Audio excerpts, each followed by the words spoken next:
Warning, the Dub Talk podcast contains language and content that may not be suitable for younger audiences. Listener discretion is advised. There will also be spoilers for various anime throughout the course of this episode. Please use caution in case we discuss a series that you haven't finished. Finally, the opinions expressed are those of the individual participants and may not reflect the Dub Talk podcast as a whole. Enjoy the show.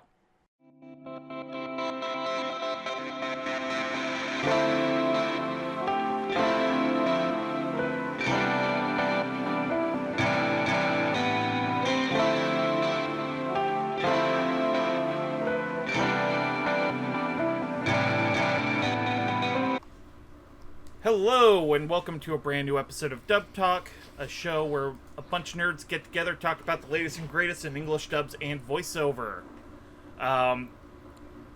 Tonight, hey, Roots of Justice is back, baby! Woohoo! Yay! Hosting my first episode in, over a year, I think? It's been a hot minute. Happy to have you back in the broom saddle. Yeah. Anyway, I've gathered a bunch of us magically inclined Dub Talk members to go back to school to tell our daddies that we are not fools. This is a particular school, Magic School, where hopefully none of us shit on the floor and magic it away. Fuck you, I do what I want. We're talking about Mashle tonight. We are talking about Mashle, Magic, and Muscles, which... This has been a fun series. To follow the saga of this one's rise to fame has been kind of fascinating for a couple of reasons. But... Oh, yeah. Yeah, because Jed and I know, have been pretty much been following the manga of this one ever since, the first chapter. And I started the manga probably about a year into its run. Yeah, that sounds about right. I think that was kind of when it started, showing its hand a little more. Because I kept seeing Jet and Andrew basically oh, this is some good shit. This is some good shit. And I'm just like, check it out. And hey, it's good shit. I think around the first year or so, I was like, this is fine. And then around the end of the first year, I was like, oh, okay, I see where this is going now. This is promising. Which is probably a good thing, considering I believe we are talking about 2 seasons of show tonight. Correct. Primarily, we're going to be talking about Season 1, but I got a little bit of Season 2 goodness sprinkled in here. There's also, I feel like Season 2 is where it really starts getting good. Yeah. It's whenever we get Season 3, that's where it gets good. But, yeah, Season 2 is pretty strong. Mm-hmm. Also, where are my manners? Yeah, what are your manners? What kind of headmaster am I if I cannot introduce my faculty? First of all, we have our professor of... Oh man, I should have probably figured this out. We got Professor Jet. Get on the broom, Mash, or the cream puff will do it again. Professor Andrew. Hello there, happy to be of service, happy to be a friend, happy to be your best buddy. Hey, it's Professor Caligo, how are you doing, buddy? How are you doing? No, don't hurt me! And Professor Amon. You think whoever suggested that dance for the second opening knew what they were about to do? Did they plan this, or was it just a happy coincidence? I have to assume that they knew what they were doing. I feel like sometimes you know when you're cooking with gas, but sometimes you don't know how good the steak is going to turn out. See, what I feel like happened is they did the dance for the first opening, which if the show had come out 15 years ago would have been done gangbusters for them. You would have wanted every single masquerade at every anime con in the country. But it didn't catch on, and someone's like, no, that's too complicated for the modern anime fan. You need something they can put on TikTok. Yeah, Simpler. gonna say, yeah. So, yeah. So I guess might as well bring this up now. I actually did, as I happened to be at Anime NYC back in August, so, and they were doing a Mashle event around that time, and I actually got the chance to interview to interview some of these staff members for it, and so I actually was able to get like a little bit of insight into some of the stuff going on with the anime, and I do remember one thing that they did bring up was the whole motif behind the second OP, was that they actually wanted it to be like really comedic because they knew the second season was where things were going to start getting a little more serious. And apparently the staff kind of over-delivered on the comedy of the opening. That's amazing. And that's how we got that. Beautiful. It's such a beautiful tonal whiplash to the second season, too. Like, it is spectacular. Like, the first season OP, it's pretty good, but it sounds too 2000s movie-era high school. Which is... No, okay. Amon, legitimately, the first season's OP, when I first heard it, I'm like, this sounds like the track in, like, a 2000s era high school movie. It's kind of skater punk. It's a generic J-Rock song, yes, that's true. This could be in a high school movie, and then the second one is like, oh, this fucks. This genuinely fucks. Also, the animation is really good. I believe, like, the OP was directed by one of the guys who did the Fate Strange Fake anime short. Which... would not surprise me. The funniest thing, too, is that the manga was, like, doing pretty well for a while. But usually when, like, an anime comes out, it gets, like, a decent-sized boost from the anime. Season 1, it didn't really get that much of a pushing the needle boost. Season 2, almost exclusively because of the opening from Creepy Nuts, major boom in backorder sales. Especially for a completed series by that point. Yep. Fucking crazy.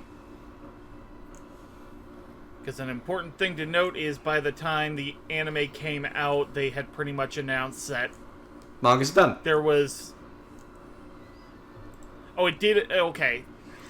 My memory of the timeline was a little off, but I thought there was, like, a month or two left when the anime started.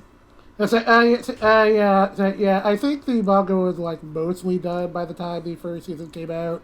And I remember the thing they specifically said when the anime was announced was that it was going to be a complete adaptation, and I think that will be true now. But I do kind of get the feeling that they didn't immediately plan for a third season right away. I'm gonna take a guess and say that if they're doing a full adaptation, we could get 2 more seasons. Yes, I'm imagining on the whole it'll be like 52. Yeah. It is not a long series, and even in manga form, reading it weekly is like a brisk pace. I think I was maybe done reading a weekly chapter normally in like 2 minutes. That's my usual reading speed for like most action series. It is not dense heavy reading. It is very easy to pick up. It is incredibly stylized action art with incredibly simplified like, people have compared this a lot to something like One Punch Man and One, and it's not hard to see why. It's very much like the strongest, biggest, toughest, baddest guy in the playground with the power to kill and destroy gods with the flick of his pinky. And then you just see this little, like, simply drawn little cartoon sketch character of a guy throw a baseball at him, and then his head fucking caves in. Mm. Yeah, I wouldn't call this like a knockoff of One Punch Man, but it does feel like the first action comedy I've read where, like, okay, one is clearly like the point of reference for this person's sense of humor. Like, that's clearly it's that rather than like, the Toriyama family tree. Mashle. Oh yeah, yeah. I would say there's definitely a lot of one influence. So I would say I think this is closer to the Mob Psycho school of thought than One Punch Man. Mm-hmm. I don't disagree, but I can at least say this is very much an inspiration of one sense of action and comedy, with a little bit of influence of stuff like Black Clover and...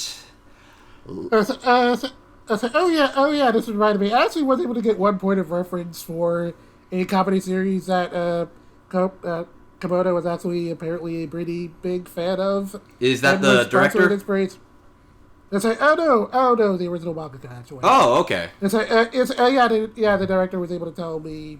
It's like, one of the original manga's biggest influences was apparently, of all things, Bobo. Okay. Yeah. Now that you've said that, no, I'm a little embarrassed I didn't put that together earlier. That makes so much sense. It really makes a lot of sense. And now that you mention that, like, the school of Bobobo does seem like a bit of an offshoot of... It seems like more of the logical offshoot for one, and that style of manga action comedy than, like, Toriyama and Dragon Ball. Mm-hmm. Yeah. I will say, if you do want to get more into talking about what the show is, I'm going to be honest... The initial synopsis you could probably do in like 2 or 3 sentences. Yeah. I mean, I'm not even gonna pull up a description because it's very easy to describe. Give us your best quick synopsis. Kid born with no magical powers gets sent to magical school so that he can save his grandpa. Yeah, that's basically that it. is. You forgot the most important part. He's extremely swole. He is extremely swole for his own good, probably. He looks like a beanpole, but he could snap you in two. You forgot the most important detail of all. He's hopelessly addicted to cream puffs. It's just a very simple gag comedy formula. He's a very simple-looking character who is ridiculously swole. He likes his grandpa. He likes his friends. He likes his cream puffs.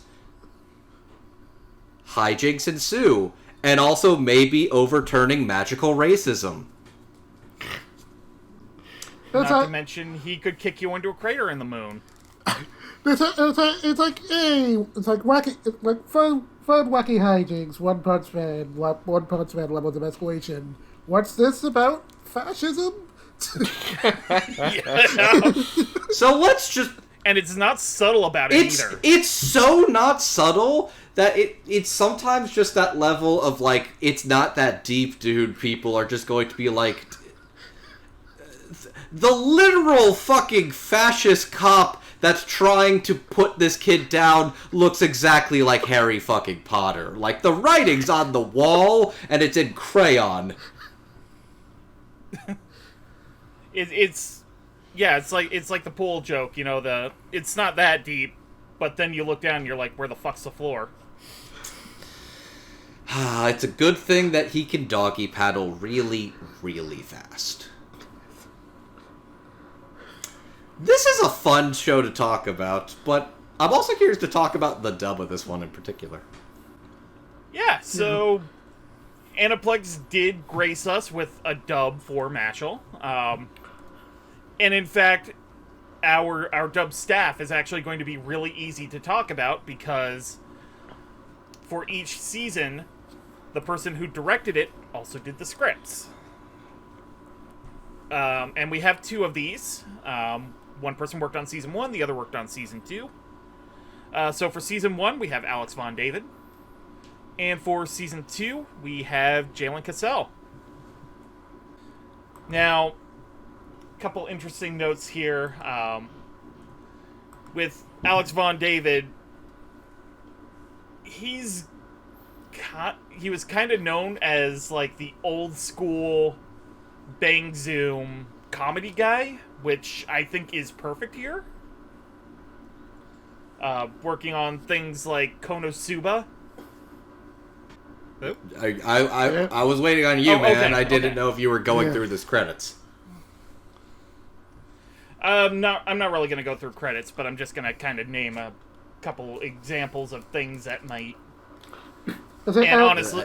And yeah, Jalen is also known for Welcome to Demon School, Iruma-kun, so... We got some real... Okay. We got some real solid comedy heat on this one. So, I would say as far as, like, people with storied credits, I'd say, like, Alex Von David basically has, like, several decades worth of proven track record. And I'd say Jalen, in comparison, is somebody who's, like, really made a name for themselves only in the past decade or so.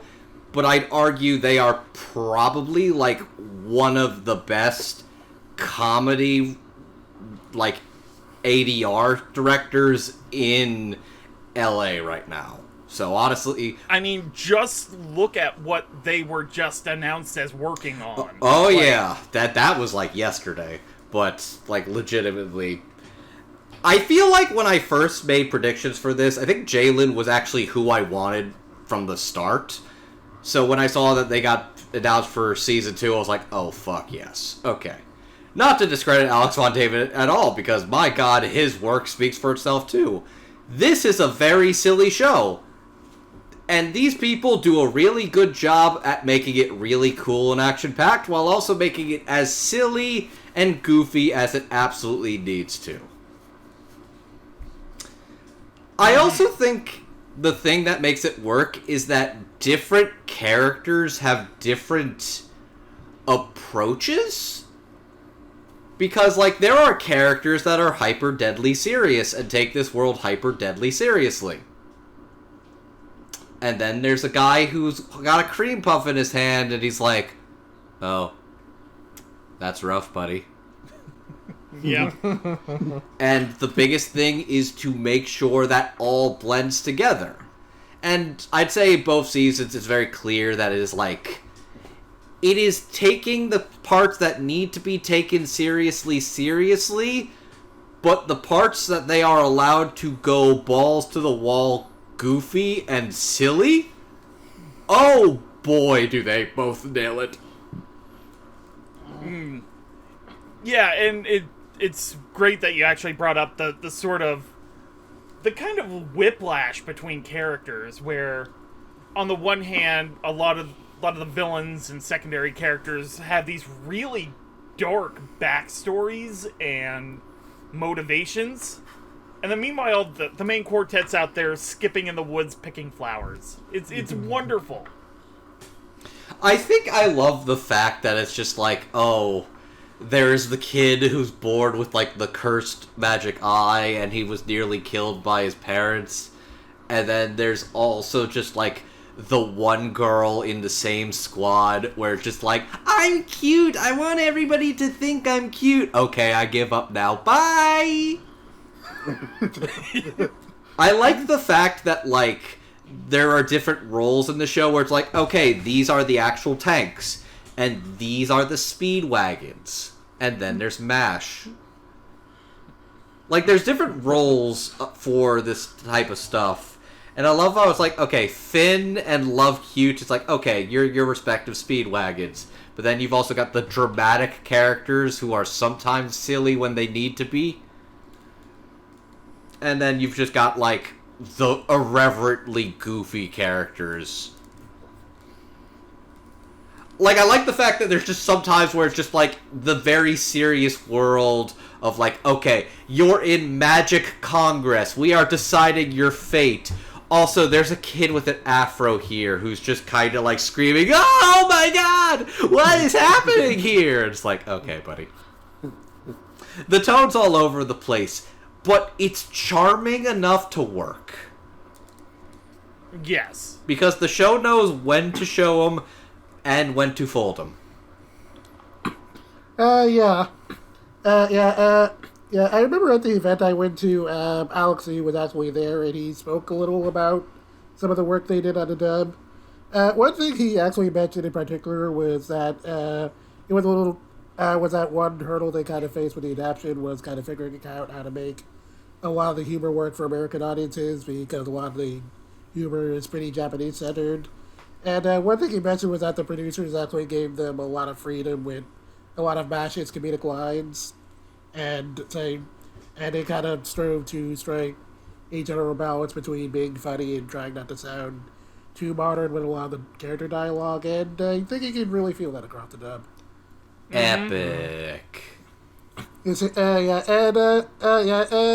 Before anyone throws out any accusations of going too far with over localization or any of that nonsense, Fuck off. I would like to. I would like to point out that after mentioning this, the director of the show actually went on to say how he was given a lot of freedom by the offer to just kind of do whatever he wanted with the comedy, and you can definitely feel that in the adaptation. So Yeah. I feel that's good. You're saying? No. You say what you continue your thought. I mean, that's good. Like, I to carry off what you guys are saying, I also was like reading Mashle from pretty much the beginning up until about like 2002, I think, where I just fell off all of my simul-published stuff. 2002? How fucking far back in time did you bring this almanac? 2022. You shut up. Anyways, my point being, the comedy in the Mashle comic is very, like, it's very comics comedy. Like, it is clearly written by somebody who has a very good sense of comedic pacing for a, like, 20-page chapter where you can, like, hide things behind the page turn and stuff like that. It's very, like, that's clearly the rhythm it's going for. And that does not inherently translate to animation where, like, pacing is much more dictated by, like, the actual animation and so on. So I think this strikes me as a good explanation for why I think a lot of the jokes translate very well. They clearly were not shackled to the thing I think you see in some adaptations. Sort of the style today tends to be much more exact one-to-one, and this one's clearly like, no, like, make it funny. Like, have that be the focus, not being in you don't use the comic as a storyboard if that's not going to work for you. Blah, blah, blah, blah, blah.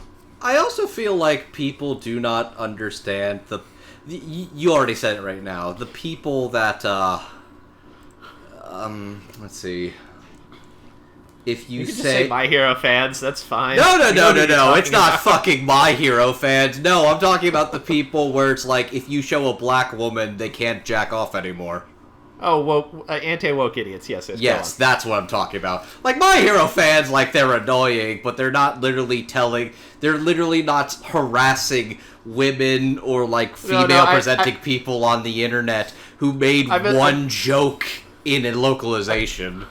I misunderstood which direction you were going in, my bad. No, I'm talking about the people that it's like, yes, I can make fun of children on the internet. No, I want to make fun of man-children on the internet who are literally harassing people for doing their jobs good, and who literally wants to be spoon-fed, machine-fed garbage.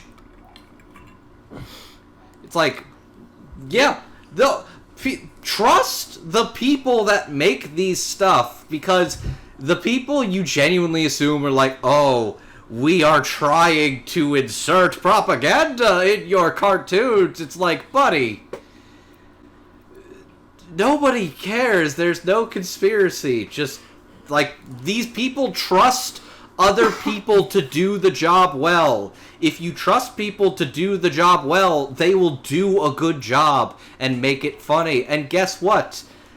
The anime staff were trusted by the author to make this funny, and they were succeeded. And in turn, the dub staff were trusted to make this funny, and they succeeded. Alex Von David, Jalen Cassell, Mario Kata, and the team at Bang Zoom. This is a funny fucking series. But also, it's cool when it needs to be, and action-packed when it needs to be. And also, it is as goofy as it needs to be. And it really just answers the time-honored tradition that gag comedy trounces shonen battle systems every single time. I'm not gonna lie. Like, my most dreamed of death battle currently is just Smash vs. Asta, because the outcome would be extremely funny.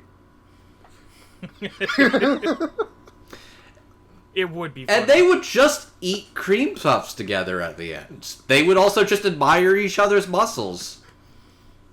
Like, see, the funniest thing about the shonen power scale debate is, like, if you put Goku and Superman in an arena to fight, like, they're gonna be buddies by the end. Also, welcome back, like, Death Battle. Like, that's the thing. The shonen power scale truly does not exist the way you think it does. I know it's a kind of a pointless segue, but just because Andrew mentioned Death Battle, man, it is extremely funny. The way you know that Death Battle is back, people are already angry about Omni-Man versus Birdo. We are so fucking back, baby! Nature is healing. Nature is healing. The Dragon Ball fandom is fucking pissed. You love to see it. I hope they continue to be mad with Daima. Anyways. So, that was kind of our thoughts on the ADR staff of this. I think, yep, these were the right people to work on a series like this. Amon, do you have any additional thoughts? It's funny. It's very funny. I like that. That's good in a comedy dub. You want that funny.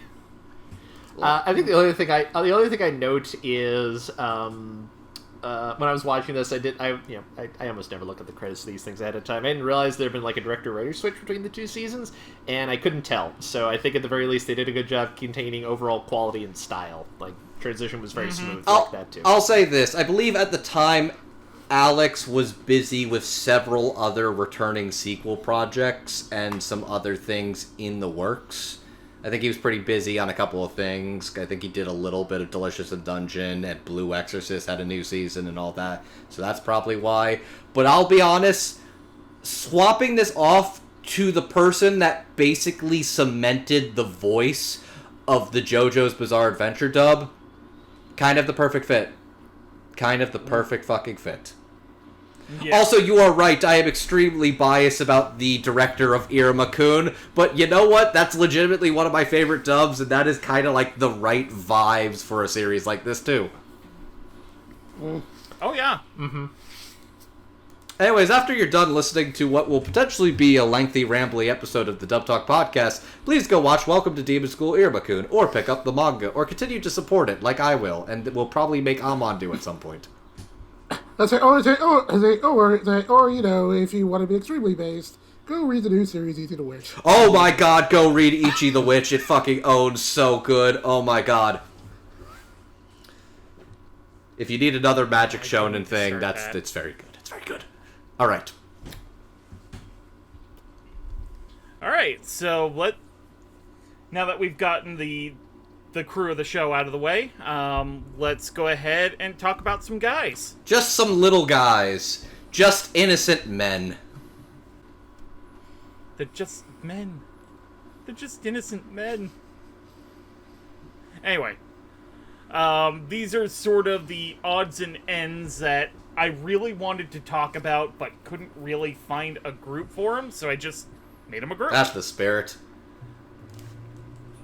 First and foremost, we have Mash's grandfather. Born with extremely weak magical ability, he finds a baby who has no magic and decides to raise him as his own. His name is Regro Burndead. And we also have probably one of the funnier characters of the show. He's a magical cop who gets absolutely humiliated by Mash. And decides, okay, you know what? I'm gonna let the fact that you have no magic, because, by the way, in this magical society, if you have no magic, you are exiled. It's not exiled. You're usually executed. Ah. Did we mention fascism? Let's put it like this. I know authors who use subtext, and they're all cowards. Evergreen.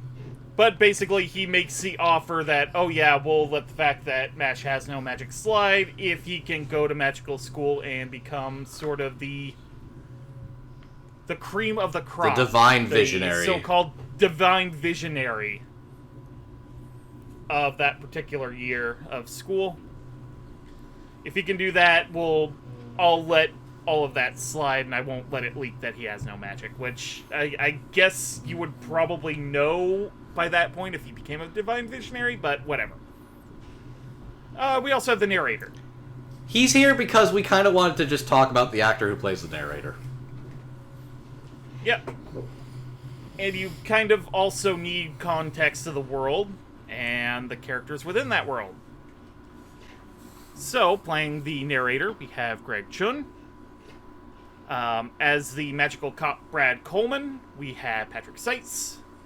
And as Regrow Burn Dead, wow, that is we have Kirk Thornton. I love Japanese name. I love Japanese authors writing Western American English names. There's some gems in this cast. This is. Oh, I'm sorry, not Burn Dead, Burn Dead. No, it's Burn Dead. It's Burn Dead. I thought it was Burn Dread for a while, so that's almost like a Persona thing. Oh, I did for a while, but too. No, it's Burn Dead. Anyway, can we stop for a sec and talk about how perfect Kirk Thornton is in these sort of kind of screamy comedy roles?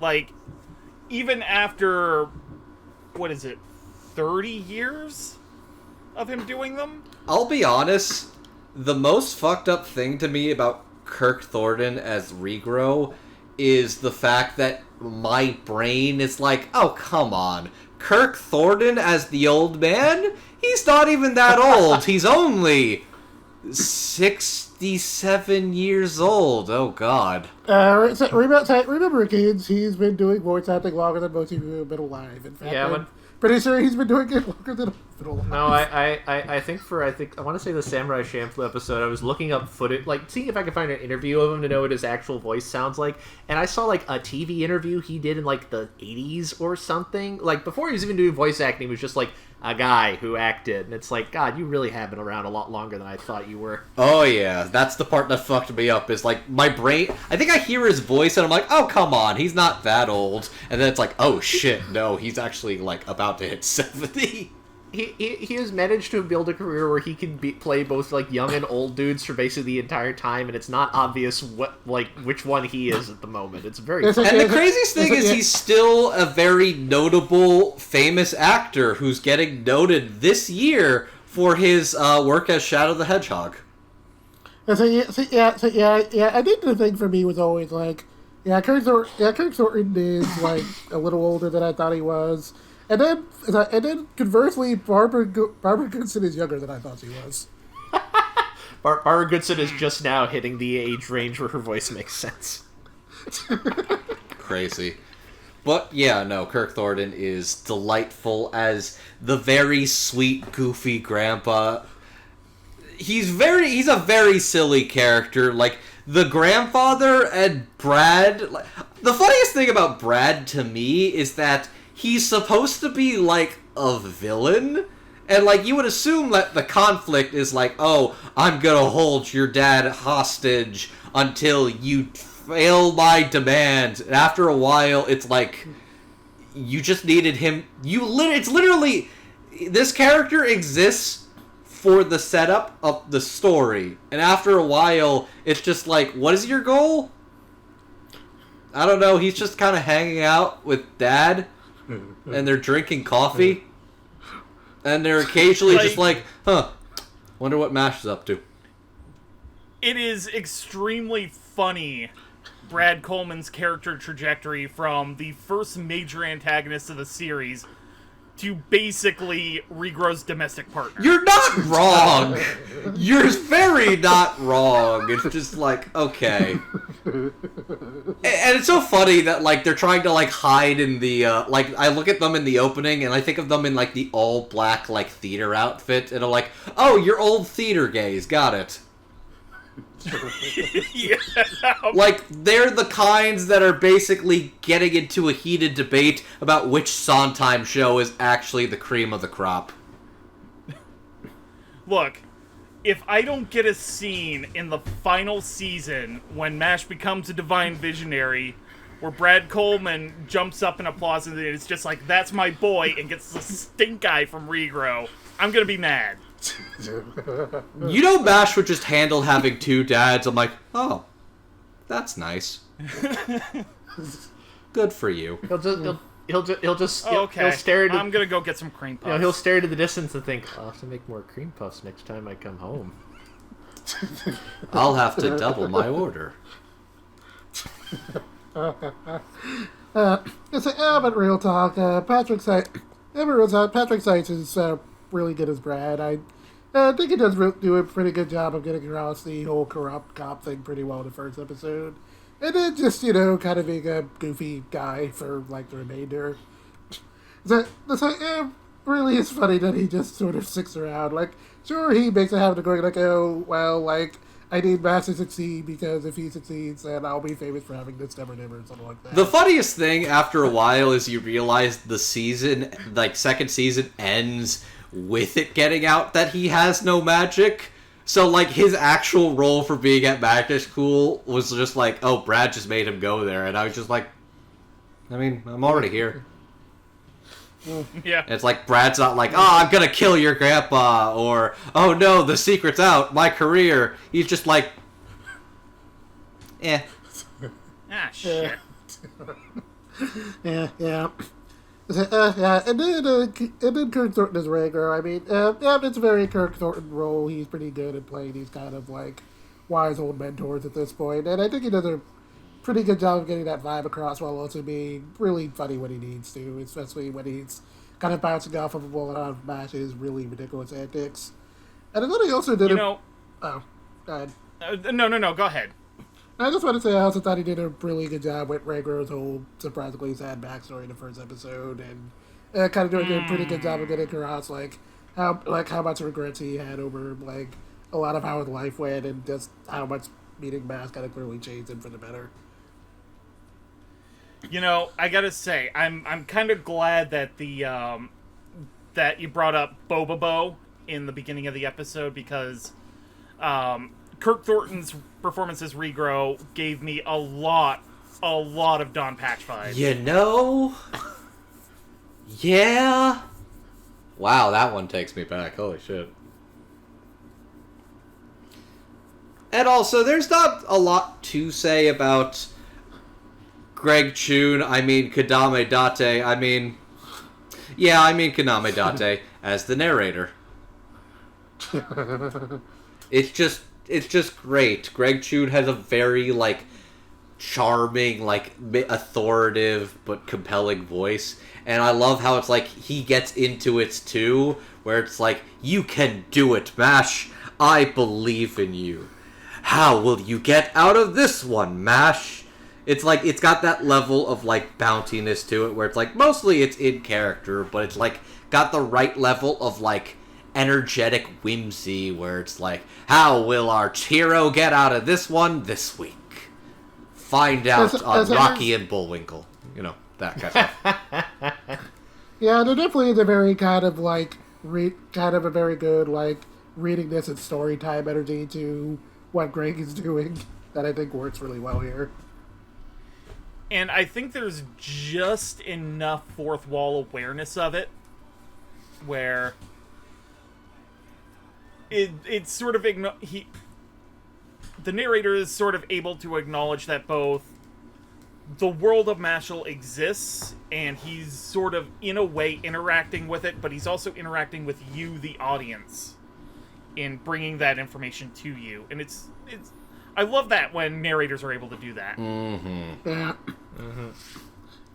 I think my favorite bit of fourth wall narration was kind of like when they were pointing out like Pretty Boy and like Dude with the Afro have been flying towards the battlefield for 2 episodes now. Yeah, that did feel very Bobobo, yeah. But this is a group. There's not a lot to say, but these are all basically like incredibly like prolific actors, all doing exactly what they need to, which is be very funny and very whimsical. Mm-hmm. Amon, do you have any additional thoughts? They're funny.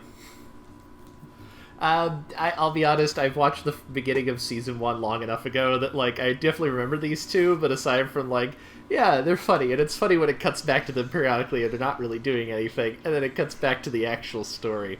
I enjoy that. That's a good bit. The narrator's funny. I also like the little Afro kid who what is his gimmick that he can actually hear the narrator? Not that it does him any good usually. I don't. He knows what's going on. I don't remember his name, but like I'm pretty confident that's Laura Stahl. Sounds like her. Like, I'm not saying that, but it's like, look, you'll watch a lot of Iruma-kun multiple times. I'm like, okay, I think I can pick out her, like, little exacerbated boy voice at this point. But, yeah, this was a fun group. And, yeah, I'm ready to move on. Alright. So, next up, I've sort of lumped in the two antagonistic groups of Season 1 and Season 2. Also Marguerite Macaron, because they sort of act as a pseudo-antagonist. They basically are an antagonist, but then they become an ally and friend. This is a shonen manga, so the name of the game is tomorrow's enemy is today's friend, or vice. I mean, they both work. Look, the goal is, even if you, like, threaten to kick somebody's house down, you can still be buds if you like the same cream puff. What? Okay, look. I'm losing the analogy a little. What I'm saying is, I have sampled enough of the shonen good, bad, and everything in between to know that the formula is the magic is never giving up, and the magic is friendship, and the magic is the friends we made along the way, and it's about the journey, not the destination. And look, unless you're a real piece of shit, like a real piece of shit, you could probably be part of the cool guy entourage if you at least try even a little. Yeah, I mean, basically Marguerite is the Vegeta without the jobbing. Okay. I was gonna say Lance is closer to being the Vegeta, but Okay. Fair. Okay, hold up. Now, okay. If we're bringing this to shonen, Margaret's not the Vegeta.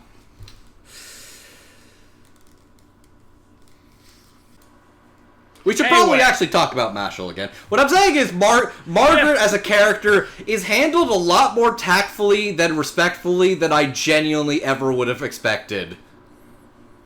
Yeah, totally. definitely. Alright, and now I gotta actually get into the two antagonistic organizations introduced so far. First of all, we have Magia Lupus. Basically comprised of the House Lang, of the three houses of the magical school. This is the second one. Look. Marguerite is the prefect of the third. I was gonna say, if you want to call Magia Lupus the Slytherin, it's technically correct. Yeah, basically. Yeah. Let's put it like this. People know about the Harry Potter stuff. I just want to preface that I'm also here to literally just shit on her. And the entire purpose of Magia Lupus is basically to shake down anybody who gets the sort of divine visionary candidate coins that get distributed over the course of the school year. By basically any means necessary. Their goal is to basically make their prefect, Abel Walker, a divine visionary. And Abel Walker also has a really cool, like, both of the characters we talk about from Magia Lupus. From Magia Lupus. Both of them have really awesome, like, magical powers. I'll say credit where it's due. The magic system, like the power system, isn't the most aggressively complicated thing in the world, but a lot of it in the world of Mashle is rule of cool. And boy howdy do they make some of it really fucking cool once you get into the concepts of seconds and thirds. Yeah, which there's in the anime they're slowly starting to introduce, and I've seen some of the designs for what's coming up in. Can a wand become a stand? As a matter of fact, yes, it can. Yeah, so Abel Walker has magic that's related to puppetry. He can turn... He actually physically turns people into, like, wooden marionettes. It's awesome. And then his second-in-command, Abyss Razor, has probably what I think is one of the coolest powers in the manga, where he's basically able to generate directional arrows, and it can either accelerate or decelerate the object that touches it. My basic point of comparison is remember that one guy from Demon Slayer who's got that ability with his palms? It's basically instead Abyss gets that ability with his Sharingan, and he doesn't. Andrew, I'm so upset. Why would you bring up Demon Slayer? There's a much easier example you could have brought up. You could have just used Medusa from Soul Eater. Oh God, you are right. Holy shit! It is Halloween when we are recording this. Okay, it is the month of Halloween. Look, October as a whole is just Halloween. Okay, fuck you. Pretty much. Fall outside. That's what's important. It's Well, not here, it's October, too which warm to be means fall, every but day still. is Halloween. That's how it works. Especially since I live near Sleepy Hollow. Anyway, Abel Walker is just a real cool villain, and Abyss Razor is his second-in-command. And then we have who is shaping up to be the primary antagonistic group of the series itself, and that is Innocent Zero, led by Innocent Zero, has a lot of vaguely defined powers at the moment, but is like super strong and has like clones of himself. He Living has out their clones. lives He has unknowingly. clones and children that he lives vicariously through. Yes, yeah. No, I think his main thing is he can control time. He can control time, Yeah. he steals the ability to control space, and you know what I realized watching the second season? I don't know if the author of, Jet, what is the author's name? Hajime Komodo. I don't know if Hajime Komodo actually likes or dislikes Harry Potter by the end of it. Jen and I have some thoughts about what their opinion might be, but we can't prove that. But what I can prove is, holy shit, Hajime Komodo fucking loves Naruto. Because I just realized that the Divine Visionary arc in Season 2 is just the Chunin exam arc, especially the part where Orochimaru fights the third Hokage, because that is just Wahlberg versus Innocent Zero. Especially the part where they bring their old master back from the dead. Yep. Just like a word for word, like, oh my god, you just love Naruto, holy shit. And then we have Cell War. What a stupid fucking name. Cell War, I don't even know how to start describing. He's affiliated with Innocent Zero. He is a clone of, like, Innocent Zero himself, but he is not one of Innocent Zero's children, if that makes sense. Yeah. Innocent I think that's basically the description. Innocent Zero's children will come up at a later date, even though one of them is the protagonist of the series. Which was fun watching that with Steph, because she genuinely was like, this is a silly comedy series. Oh, it's so nice to meet you, my precious son. And I just see Steph go, wait, fucking what now? Which I'm like, wow, I was not expecting that reaction. You weren't expecting that out of Mashle, Magic, and Muscles, were you? Yeah, Cell War's powers are... I believe his main powers are earth magic. It's based, basically like stone. Carbo Rain, Carbo Heavy Rain, which basically is like... He's basically Greed from Fullmetal Alchemist. Hmm. Okay. Okay, I can see that. By the way, before you get into actually get into who plays these characters, and I just want to go into something about Cell War after you've done that. Okay. So, starting out, we have Innocent Zero, played by our Season 2 director, Jalen Cassell. Cell War is played by Brandon McGinnis. Abel Walker by Howard Wang. Abyss Razor by Marin Miller. And Marguerite Macaron by Kaylee McKee.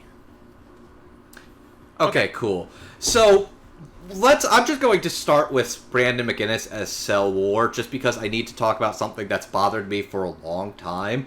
And I thought the anime was going to fix this, but no, it's still a problem in the manga, and it's a problem in the anime. When the fuck does Cell War switch out with Lance? Oh, yeah.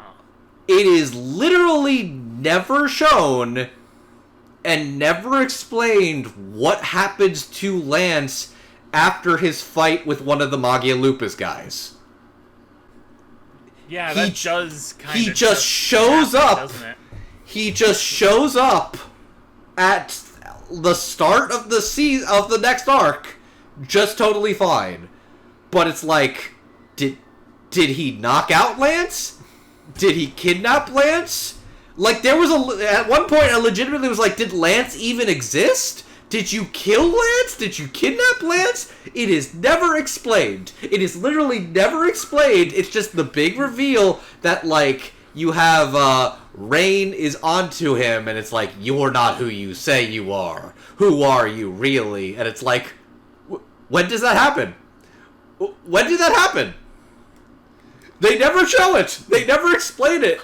You would assume it would be a big deal that he is posing as one of the main party members. And you would think that if this was supposed to be a big reveal, it would have been, like, hinted at. If it was sort of a long con plan of him and Innocent I was gonna say, like, Mashle is a series where it's like, I feel like it has a lot of things to say, and it has a lot of rule of cool ideas. It is not the most finely put together story with, it's basically just kind of like, alright, we want the magic world with a guy who's just very strong and can punch things really hard. Yeah. But it's literally like, there's very few times, like, I'm a pretty apologetic. I'm not like a fucking CinemaSins guy where it's like, everything wrong with your favorite movies because there's no such thing as a perfect movie. Suck my dick. But even I sometimes will see something that'll just nag me, and I'm like, when did that happen? What, were we never going to acknowledge that? Why did he do that? What was going on there? And it bugged me, and I'm using this chance to mention that because it always bugged me, and I'm like, what was the point of that? That feels like that should have been a bigger deal, especially what happened to Lance, and it's like, oh, Lance is fine. And Andrew, I think I see what happened here. What? Do you know when the author thought up to have this reveal happen? Literally when it happened. Yeah, I'm gonna say while he was writing that chapter. That's why there's no build-up, and he did not feel the need to explain it later, because it didn't matter. Yep. It's not about Fair. Mash punching people, and so it does not matter. You're not wrong, and that's probably exactly how it went, but it's legitimately just like one of those... I was sort of taken aback. It's like, is Lance dead? Is he in trouble? Oh, he was just Lance walking down this corridor for this scene. To have this dramatic reveal of, I'm not Lance, I'm another guy. It's like, okay. As you said, it would look cool, and it did. And if it kind of comes out of nowhere, that's fine. Yeah. I guess it's like I want to introduce one of the villains, but I don't want them to just, I don't know, walk down a hallway. So here you go. Hey, Editor Kun, you got any ideas? Okay. Here's the idea. Does that make sense? I don't know. Yeah. I mean, I got my chapter done. I guess he's got his chapter done. All right. Let's run it. A few chapters. You gonna explain it later?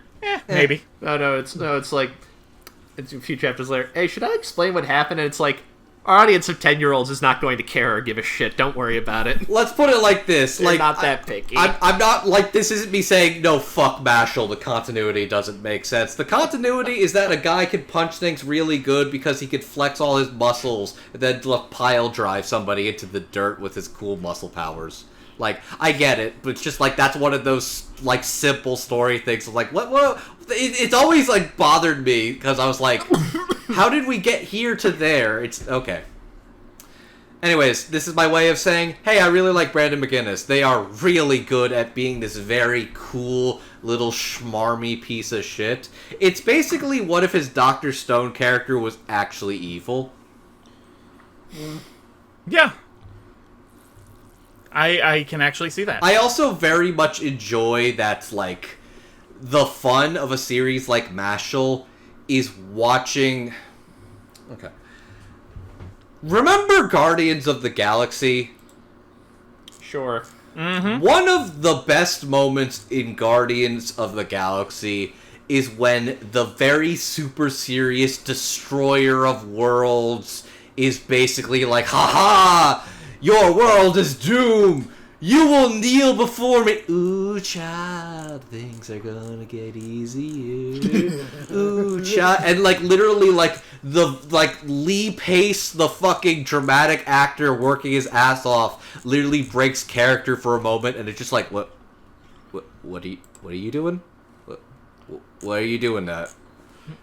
And half of the fun of Mashle is just watching these very stone-cold, evil, villainous, I will destroy the world and your friends and everyone you love, and watch them break to Mash's insanity.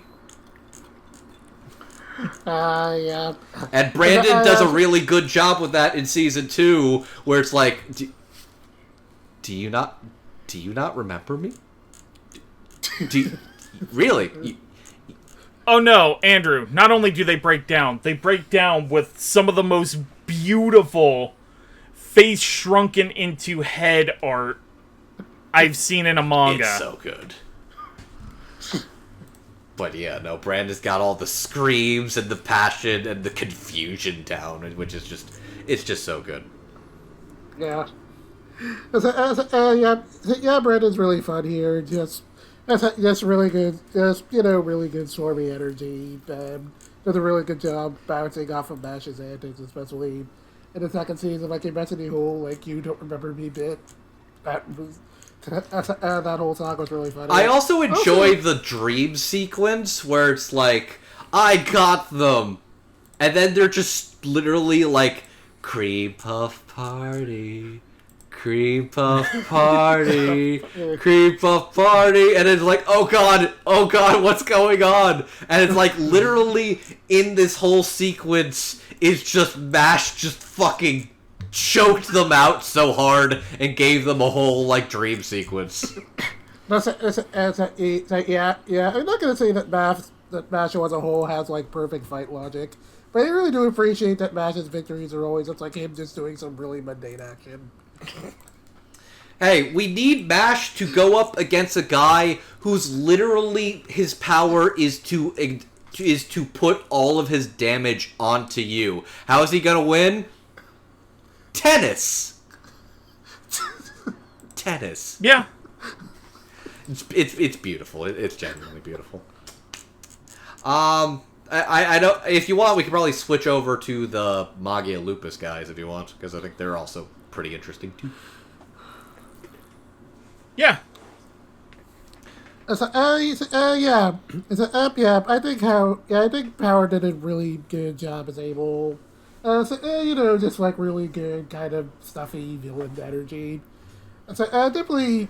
I would say that as a whole, Babel's probably, like, I wouldn't say the least interesting of Mashle's major antagonists, but his whole deal was kind of the most straightforward, I guess. I remember his whole deal was that his mom was whole big into the whole noblesse oblige thing.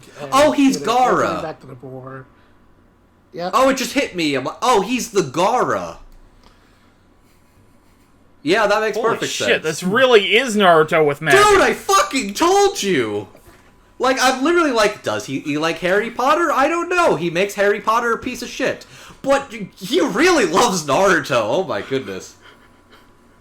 And he has puppet magic. Oh my god, he's Gaara That's and like Kankuro. 2 sand people. Oh, we are fucking getting to the bottom of this. It's great. It's great. And the one girl has tornadoes. I didn't even think about that one. You're right. You're right. We really are in the period of kids who grew up on Naruto being like, I'm gonna take this, I'm gonna make it better, or at least more my speed. Dude, literally, like, all the major hits of the, like, Shonen Jump era of modern day are basically the kids who, like, read Bleach and Naruto and, like, literally just their lives changed forever. I keep forgetting they're all like our age, approximately.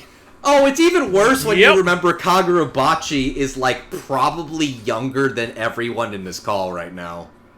Stop. No. I mean, you're correct, but stop. I like he was talking about how he played Super Dragon Ball Heroes, the fucking Dragon Ball arcade card game in school. Ugh. Yeah, feel those bones become brittle and moist. Why did I say moist?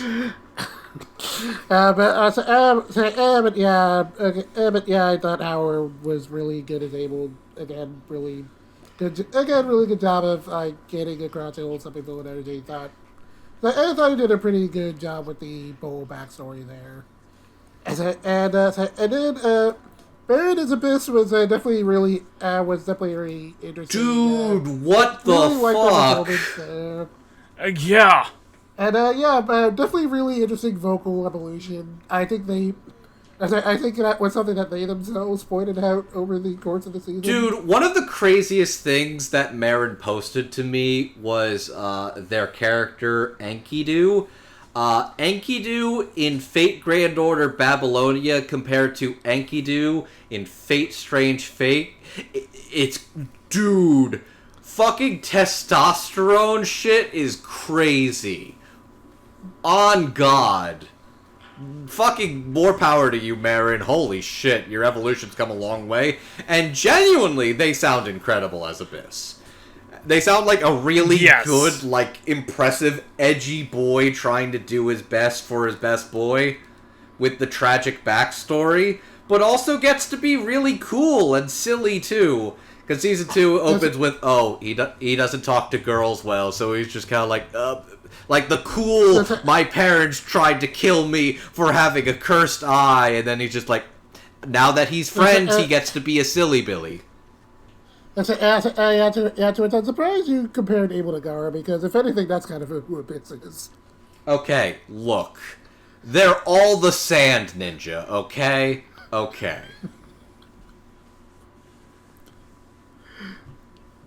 Yeah, fair.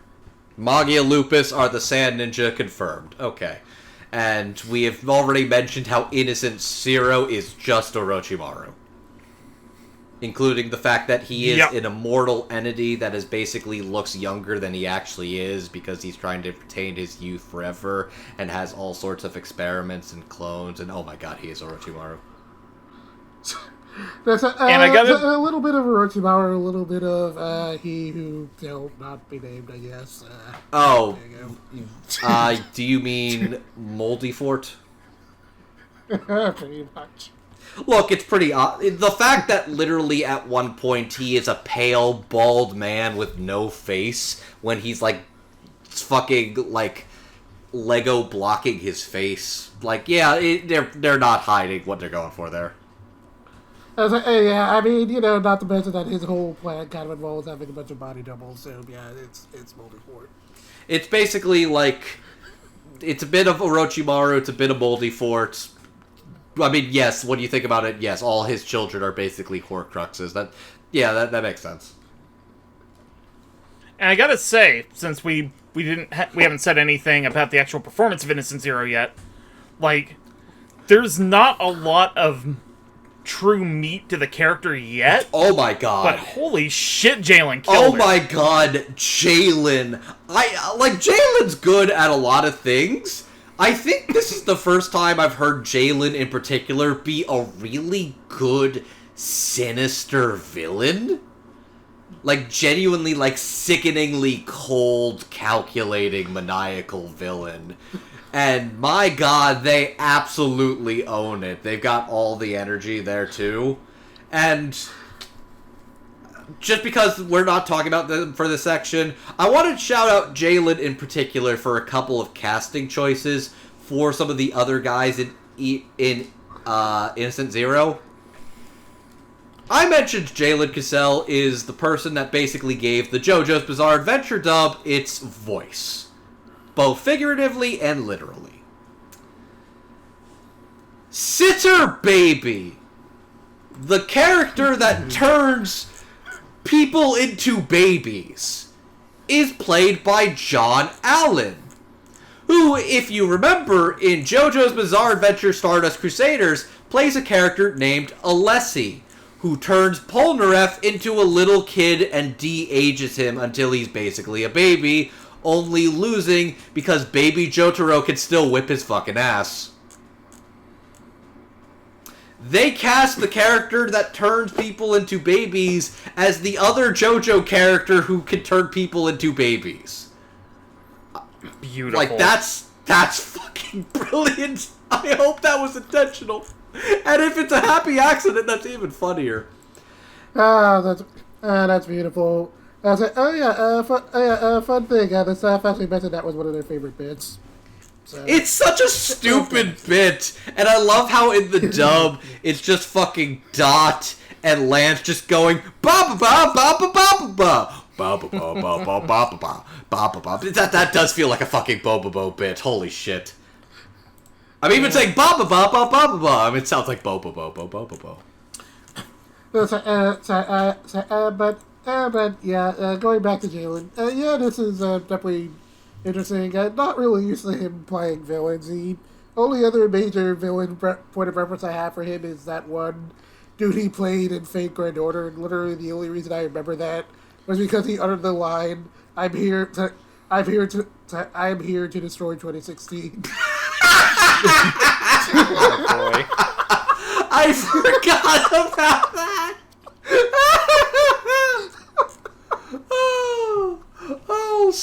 Some things just aged so poorly that they loop around to aging like wine. But no, Jalen's one of those talented bastards that just absolutely kills it, whatever they do. And as a director, and as a writer, and as an actor, a triple threat to this dub. Absolutely stellar work all around. Mm-hmm. But yeah, shout out. I really like Howard as Abel. I'm incredibly impressed by Marin's dramatic chops and vocal evolution as Abyss Razor. And then there's Margaret Macaron. Oh. Mm-hmm. Kaylee fucking McKee. Oh my god. Yeah, she's really chewing scenery there. She's chewing that tartar like it's fucking butter. Oh my god, Margaret Macaron is a fucking trip and a half. I also do like the fact that because of Kaylee's background as a performer and as a person, really works very well for Margaret's different evolutions as a character, both figuratively and in the quite literal, younger, more feminine, androgynous kind of binary compared to the little more masculine binary thing from when you first meet them. But also just the magic of just real strong music is just Kaylee is just chewing the fucking scenery as Margaret. Oh my god. Yeah. It's the right level of threatening and the right level of hammy without ever being too much or ever being too stereotypical. Because, I'm going to be honest, like I said, I've seen a lot of shonen anime, I've read a lot of shonen manga, and I know some authors that aren't the best when it comes to a character like Margaret Macaron. So genuinely impressed that the series is legitimately like, oh yeah, this is a canonically non-binary character. Yeah, and good on both the subs and the dub for neutral pronouns around. So Neutral pronouns, acknowledging, like, I think, like, the heart of a woman or something was mentioned at one point, but, like, the appearance sometimes of a man. Like, it is legit, like, the whole binary domain stuff. It's like, oh. Like, I'm not going to also sit here and say, this is perfect representation. I'm just also saying, sometimes the bar is in hell. And sometimes the bar is literally decreasing the value of your franchise because you literally can't stop being a fucking bigot on Twitter. Sorry, yeah. I do remember. Yeah, I do remember just getting to this character. I do remember just getting to Margaret, like, going into the whole heart of a woman thing. And the first time I read that in the manga, I was like, man, did he ever write this in as a pot shot to Rowling? Because it really feels like it's hard to say if it was an intentional pot shot, but even if it wasn't intentional, it feels like one of those... The gag comedy about a guy with really big muscles who really likes to eat crinkly pups is much more progressive than one of the highest selling children's authors of all time. That should be fucking humiliating. Yeah. But none of that humiliation should or will be directed at Kaylee McKee, because honestly she's fucking incredible at Margaret Macaron. Chou's the scenery is very funny, is very, like, cool and threatening too, and probably, like, one of the best new additions to the cast as of season 2. Legitimately, like, incredible performance, and my god, I'm glad that Kaylee is thriving and should continue to thrive. Yep. And also, I have to say, on the point of Margaret as a character, I'm also very glad that, because the author could have very much gone sort of a sleazier route with the character.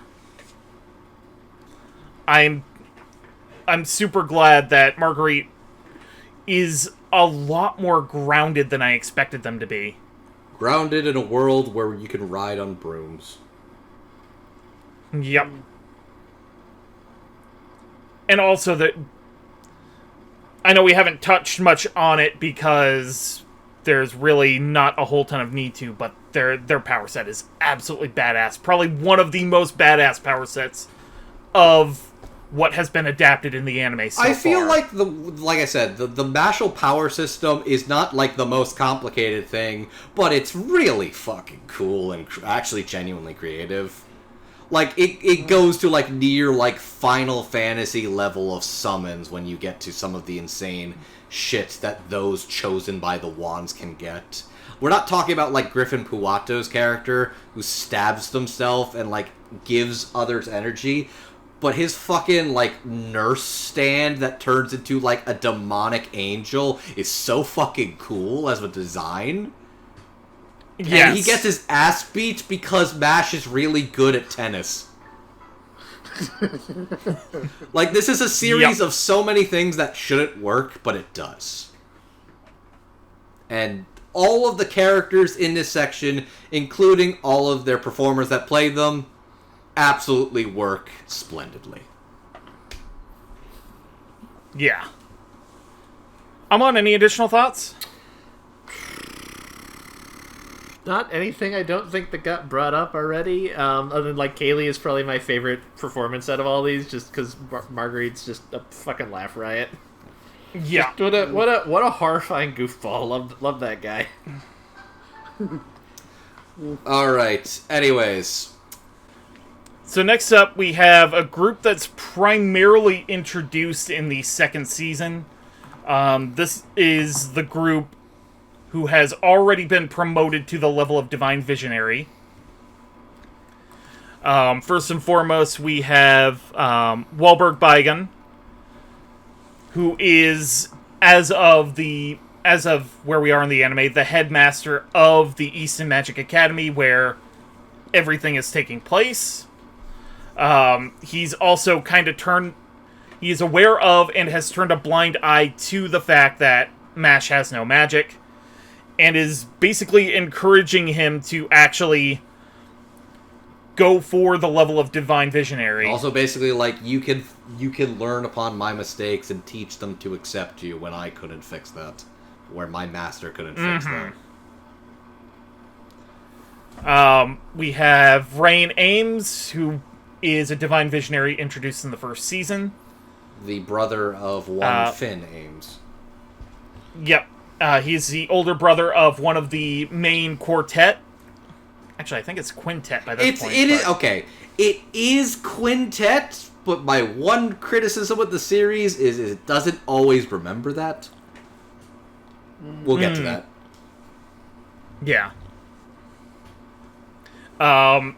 He has a lot of badass powers. Just gonna put that out there. Mm-hmm.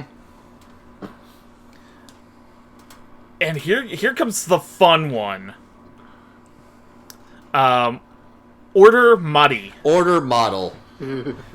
Oh, Model. Which, yes, he does in fact look like exactly who you think he does. And it feels like this level of, look, we can make judgments and, like, we can make theories about what we think the author thinks about Harry Potter as a series. This is the character that looks the most like Harry Potter, and they make him a complete fucking asshole. Oh, they make him an absolute... I'd probably go to the level of, like... It's funny to me that the analog of Harry Potter in the world of Mashle basically acts like a fascist. A fascist cop. Just gonna put that out there. A cop. Yep. I can believe that Order Model would think to himself, I sure hope my elf brings my sandwich soon. Oh man, this is gonna be... Oh man, that's gonna be extremely funny when we get to season 3. Oh boy. Jet laughing is a good sign. Also, yes, he's the one that actually has Gara's powers. Yeah. We also have Caldo Gehenna. He's the cool guy who has his eyes closed. That's how you know he's trustworthy and cool. And he's sort of observing things, particularly with Mash, from a distance. Getting his own perspective on things, so... He's also got a fucking metal as shit sword, by the way. That he does. He has a sword that is basically has the fire of the Susanoo. Look, I'm sorry. Look, I'm not gonna keep mentioning Naruto all night. Actually, yeah. Yes, you are. Don't lie.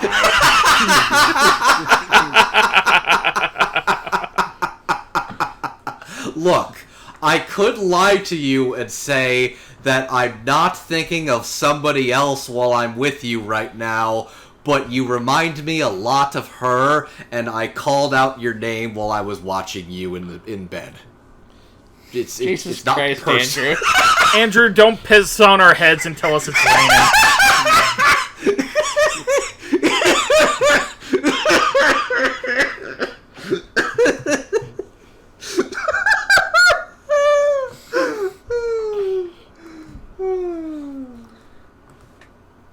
Yeah, so... last but not least for this group, we have Rio Grants. Hasn't really done much yet, but I like him. Oh yeah, he's basically the top dog among the Divine Visionaries, if memory serves. He's also very vain about his looks and his status. Because he's like, I am so handsome and pretty, and I am the best. And my understanding is he will be very important later. He is very pretty and the best. Mm-hmm. And so far of the Divine Visionaries, he seems the one who's the most, he seems the one who's the most tolerant of Mashle's existence currently. You're cool. Let's see if you could be a main character too. In any case, the English cast for our Divine Visionaries. Playing Wahlberg Beigen, we have David Loge, which I believe this might actually be one of the first times Dub Talk actually As soon as talks about David Jet Loge. said that before we started recording, and I'm like, fuck you, there's no way. But I'm going to be honest, I really can't think of anything else. Because I really don't think we've done any of the Persona animes, and I think that might not have been him. Wait, he didn't in any of them. Okay, no, that might have. He was only Igor in Persona 5 for reasons. Oh, that's right. Okay. And we haven't talked about anything with Naruto related, so no Jiraiya. So. Oh yeah, so Wahlberg is what if Jiraiya was Dumbledore? Yep. Playing Rain Ames, we have Ray Chase. Order Model, we have Alan Lee. Caldo Gehenna, we have Zeno Robinson. And Rio Grants, we have Sean Chiplock. So, let's see. I'd say we save Wahlberg for last. I'm trying to think of where we go. I think we start with the blondes first. I think we could start with Rain and Rio.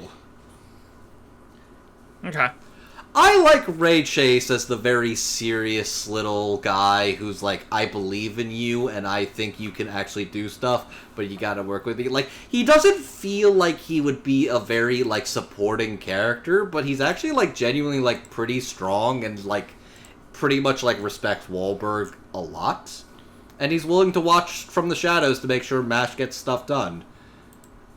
And is also the one that introduces the concept of the thirds, which is genuinely really fucking cool.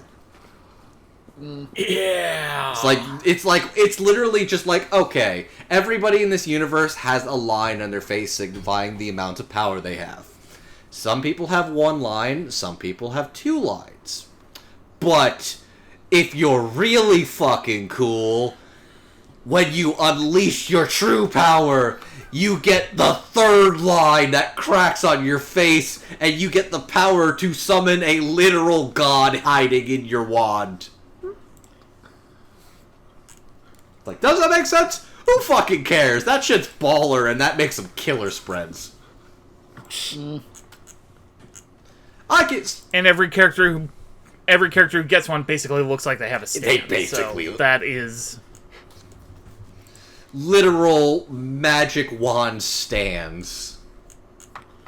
Yeah, fuck you, why not? Except for one, but even that one's badass. So yeah, Ray Chase does a pretty good job as Rain. He doesn't get a lot to do, but what he does get, he's a pretty cool, tough guy with a secret affliction for liking bunnies. Which, you know what? Good for you, buddy. And then there's Sean Chiplock, who is just a goofy little vain, sorry I'm late. I'm so busy being handsome today. It's like, this is a man who would actually start making out with a picture of himself. And Sean just plays him with, like, that level of, like, this is that guy you know who's trying to audition for things in Hollywood that thinks he's a lot cooler, a lot hotter, and a lot more interesting and important than he actually is. This is the guy who makes whose literal whole life is about how good he is as acting. I don't know why I'm making Rio Grant like a whole Hollywood, like, actor type who makes it their entire personality thing, but that's just what I'm thinking of. I mean, to be fair, when you brought up him kissing a photo of yourself, the immediate thing I thought was that for a long time, whenever the AV Club had an article on what the fuck's his name? Damn it! It'll come to you. He's the guy. It's the actor who's he was on Freaks and Geeks. He played Tommy Wiseau in that movie about the room.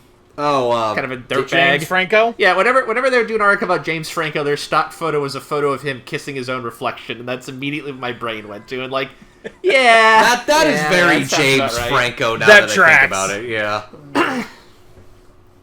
So yeah, basically Ryo is like the coolest, toughest guy of the Visionaries, but he's kind of just right now he's just like really cool and vain, and is like, I will do the thing, I will be the star of the show because I'm cool and hot and great, and everybody loves me. And Sean plays him with the right level of moxie and chutzpah to just be like, my balls are so big and my cock is huge, and I want the world to know how big and huge my cock is.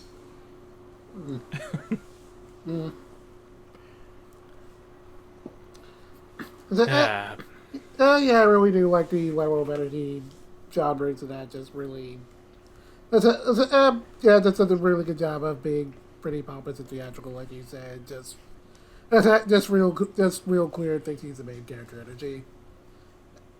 Yeah, and inversely, Ray Chase is just doing a pretty good job. Being really chill as rain, just like a surprisingly more chill guy than you would expect. I mean, when I think of Ray Chase's character, I think of the running gag with Piccolo in DBZ Abridged, the Dodge. Oh, I know you're trying to go for the dodge thing, but the way you said it, I thought you said Doge, and I'm like, that's a completely different gag. No. It's the Dodge gag. Okay, yeah. Which honestly I think is one of the funniest running gags in DBZ Abridged. God, watching all those commentaries is very insightful if you ever want something to do and just watch, like, the creative process flow. Yeah.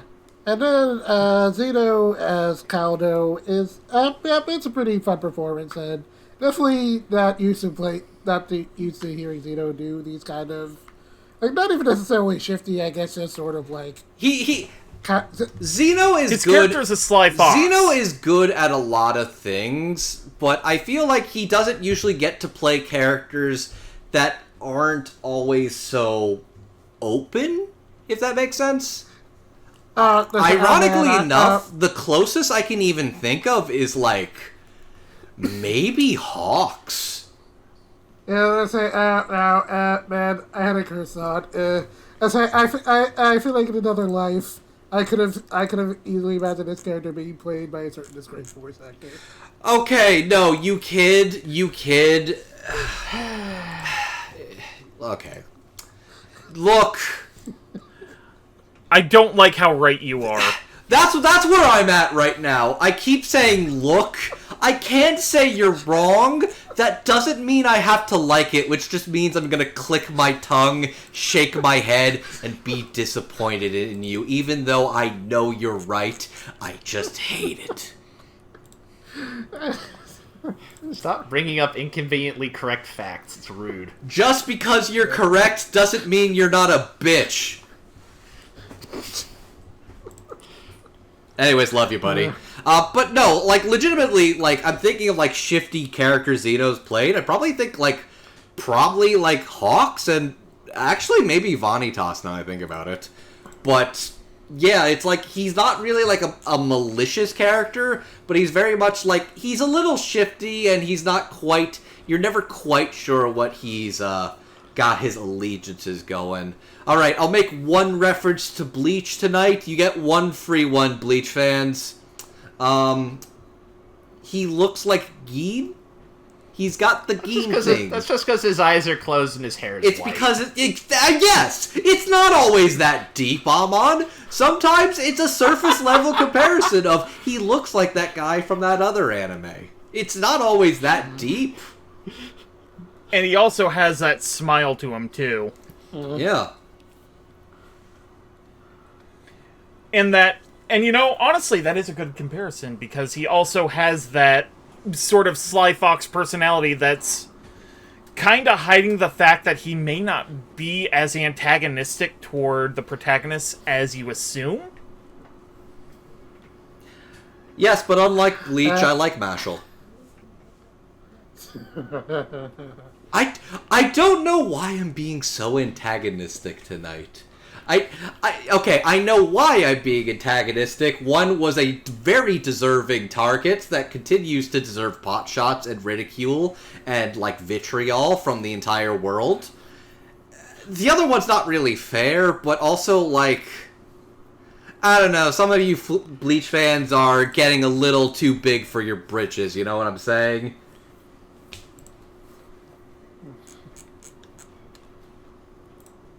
Just because your anime looks good for the first time. you get a good director on it. Okay, Noriyuki is a good director, but okay, I'm losing the point here just because I'm being antagonistic.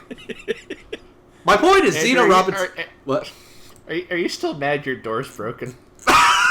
Shut the fuck up. The fucking door is so stupid. Oh my god, there's so many stupid things about this apartment and the complex. I've had so many problems with this fucking door. Literally couldn't go to a wedding this weekend because, I can't lock my door. Are they gonna come fix it? I don't know.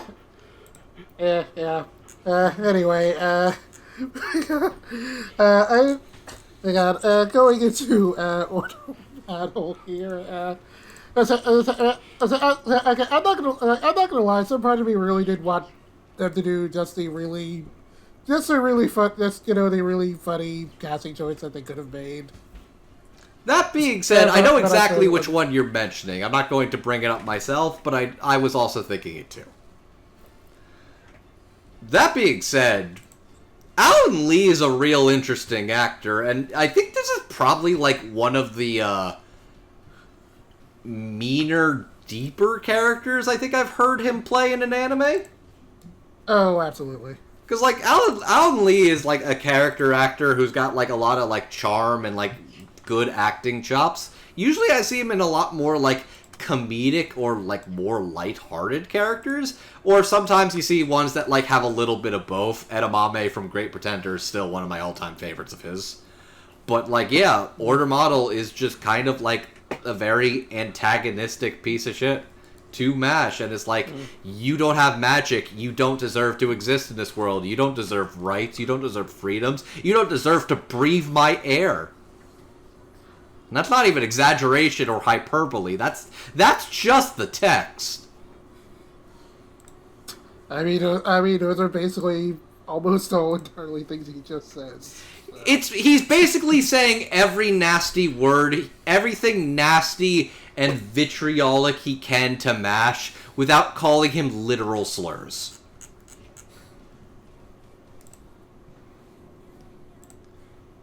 Like, basically, if it weren't seen as negative by the culture, he would definitely call MASH every slur in the book. Let's put it like this. Metaphor Rifinazio has just come out recently, and a lot of Metaphor Rifinazio is fantasy racism and a lot of fantasy racism slurs and terms. What I'm saying is, if Order Model was in that universe, he would use every fantasy slur he could think of. Oh man, basically the entire gag in Delicious in Dungeon with the human tongue doesn't have enough slurs to call you, and basically making up a bunch of words to yell Delicious at in Dungeon is a very funny show because a lot of that show is specifically about fantasy racism, even though they're actually, like, pretty subtle about it. What we're saying is, Order Model is all cops are bad. That's what we're trying to say. Yeah. And the fact that he does look like one Potter is incredibly funny, and he would absolutely tell an elf to go get him a sandwich. And I find that super funny, because at the end of Harry Potter, what does Harry Potter become? He becomes a cop, yeah! He becomes a magic cop. Don't worry, the elves love slavery and servitude. They love it. Don't worry. It's all good. It's perfect. If we ever do a 7 Spellblades episode, that's gonna be very interesting. Does he want to chime in here? Amon, please take the reins. I'm losing control of this, please. David Lodge should have a Boston accent. His name's Wahlberg. Oh, that was a curveball. Holy shit. He's already my favorite Wahlberg. He's better than the ones we actually have around here. You know what? Fair. I know what you did, Marky Mark. Technically, everyone knows what you did. It's not actually a secret. Everybody knows. David Lodge is good. I like his old man performance. Like, I mean, that's what you hired David Lodge to do. But it was nice. It was good. I thought he's very funny. I rewatched the last episode of season 2 just to catch up, and I just liked his bit on the beach where he's like, "Why are you here?" And it's like, summer only comes once a year. I like the evolution. No, at this point, half his face is burned off and one of his arms is missing, but he's still drinking his coconut. I like the evolution, like character development in the world of Mashle is people becoming as silly or comfortably silly around MASH. It's a good bit. It's a good bit. The universe bends towards him. I legitimately am surprised Wahlberg survived. It's funny because like when I was rereading when I was going through season 2, I think for some reason when I was going through the manga, I just sort of like my brain just sort of assumed he died there. So when I got to the end of season 2, I was like, wait, he survived? I don't remember that happening. I think it's much just funnier if he survives. It is funnier if he survives, and I guess like there's no sinister reason for him to stay dead or whatever. He's just like, I mean, I guess I'm alive now. But his role is just like, whatever. I'm on vacation. Look, at least they didn't bury their gay after the fact. Yeah. I'm sorry. It's so easy. It's so fucking easy. No, you're right. It is easy. Mm-hmm. Literally, when else is it going to be appropriate to make these pot shots? This is like the most like it's basically somebody just gave me a free target and I'm just trying to dunk the person in the tank. Andrew, I've listened to our episodes. We don't need excuse to go off topic. Let's be honest with ourselves right here. Look, this is the only time we're going to be on-topic dumping. Absolutely. Look, nothing's stopping you in the future. I'm not usually this... We segue so much we have stock... I think I'm just being apologetic because I usually don't like being this mean about anything, but... fuck her. Look, fuck her. Joanne could have done the Susan Collins things, just fucked off in the woods, and never talked to anybody again. She did this to herself. Don't feel bad about it. Anyways, now she is more mold than woman.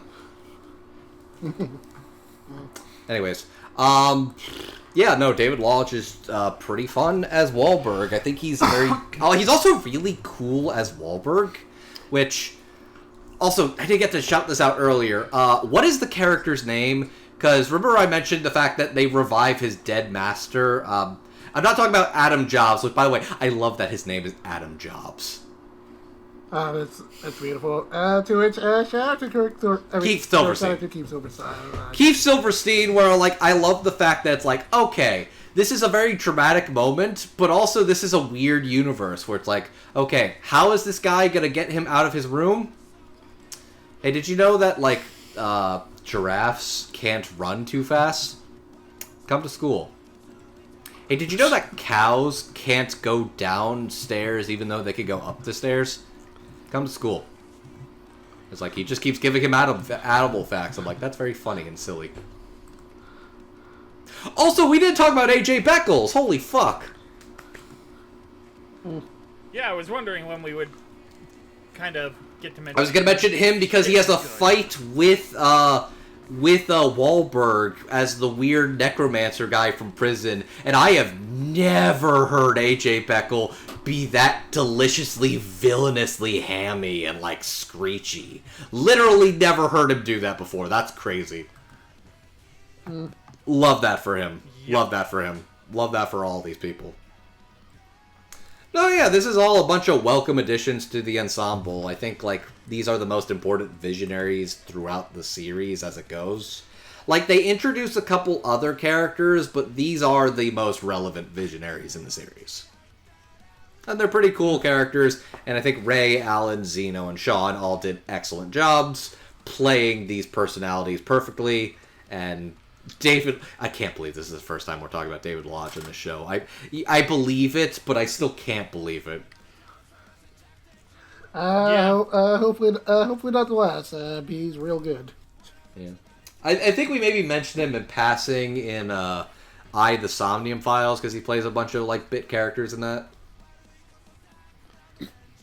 Oh yeah, I did enjoy him as a taxi driver in that game. Oh, that was such a weird character. What a weird game. What a great game. I'm excited to see the Somnium Files guy and the Danganronpa guy make a strategy RPG. That's gonna be fucking crazy. The world will not survive. Nope. Oh well. I'll fucking play it. I'm fucking down. When Andrew stopped showing up on episodes because the game melted his brains out, you'll know why. I still need to play Raincoat. I promised I'd play that on stream, and it's just like life has got it in the way with my weird schedule. My bad. Ain't it? I feel I haven't bought that game either. I mean, you can now play it on like a console that actually runs it well. I bought like the Switch thing day one, so I'll play it on that. But yeah, there's a good group of characters, good crew of actors. I enjoy the challenges and interest they bring to the story because it definitely opens up the world of Mashle a lot more, and especially with characters like Order Model, it's clear that the authors at least got a little something to say. Yeah. I mean, you could pretend the author doesn't have anything to say, but at the same time, I have fucking eyes. The subtext is text. And if you think the subtext isn't text, then I don't know, there's only so long you can do la la la la la la la la la la la, there are no politics in Ba Sing Se, before I just fucking gag at you and like, you are a sad, pathetic person. I'm really mean today. I really wasn't expecting this for the Mashle episode. You're good, man. You're good. I for one, I'm loving the energy you're bringing here, man. Look, I don't regret shooting them dead, but like, I don't know, I feel a little bad. I mean, I might as well empty the clip. I got a few bullets left. That's just wasting bullets. See, that's money you're leaving on the table. You're right. That is. You might as well just unload. That is money I'm leaving on the table. It would be unethical not to unload it on deserving victims. When else are you going to be able to unload it? That's a good point. That's a good point. This is a weird episode. Anyway, appropriate. cast. Yeah, main cast. Yeah, I love these fucks. Yeah, we got a quintet of lovable doofuses here. First of all, we have Lance Crown. He was an early antagonist that just kind of messed with Mash a little too much, flew a little too close to the sun, and then got beaten so good he's a friend now. He's Vegeta. What if Vegeta was a okay. So Jet, we need to have a talk here. What is the term we're going to use? It may not be the term that the anime used, but it was the term the manga used. Which term are we going to use? I mean, should probably go with what was funnier. Okay, Lance is a pedophile. Oh, that's right. He's got the little sister. He's too. basically what if Yu Narukami wasn't funny. I don't know what you're talking about. Lance is hilarious. What a weirdo. Okay, so yes, the anime calls him a lolicon, but legitimately, like, the manga translation shows pedophile, which is crazy. No, the anime calls him a pedophile too. They just mostly call him a lolicon. I remember that the first time they did it, I believe he just calls him a pedophile. Yep. Yep. Which is fucking out of pocket as shit, but, like, you know, dude's super siscon, and he's actually, like, really strong and, like, legitimately, like, the competent rival of the group, but his deal is... He's just Hello Police, the character. He's what? He's just Hello Police, the character. Ah, okay. But then there's the other kooky characters, and of course the lovable Speedwagon. So next up we have Finn Ames. He's the lovable Speedwagon. He's a little bit of a coward when we're first introduced to him. But he's slowly coming out of his shell. Mostly because Mash is forcing him out of said shell. Kicking and screaming, but, you know. Sometimes a good friend drags you kicking and screaming out of your... Sometimes an extrovert just adopts an introvert and forces them out in the wild. That's just how it works in social friend groups. He is the aforementioned little brother to Rain Ames. Definitely sort of an inferiority complex to him, but he's working on it. And then we get to one of my favorite characters of the show.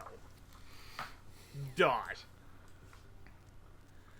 This guy is just an idiot, and you love him for it. He's so much. He's so much. He is the personification of a golden retriever, but he has red hair. That's Like, you lead him to a screen door, he will try to walk through it. uh, And he'll probably succeed in walking through it. that's if you think in any other show he would be the main character, and he definitely thinks that he is, but unfortunately for him, he's also kind of an incel. Okay. Be a little nicer to him. Be a little nicer to him. I'm not going to defend the lolicon pedophile, but I will defend my boy Dot. He's just had some bad luck. He's basically just a Bakugo Frankie. Yeah, Dot strikes me as much more of your typical, like, stupid teenage boy who has a crush that is never going to like him back, and he cannot get over it because he's stupid. And a comedy character. He's stupid and a comedy character, but he's got an explosive heart of gold, and he's really funny. Now, see, you say that, and I literally just finished rewatching Season 1 before this episode, and I got to the fight with him and, what's her name? Love Cute.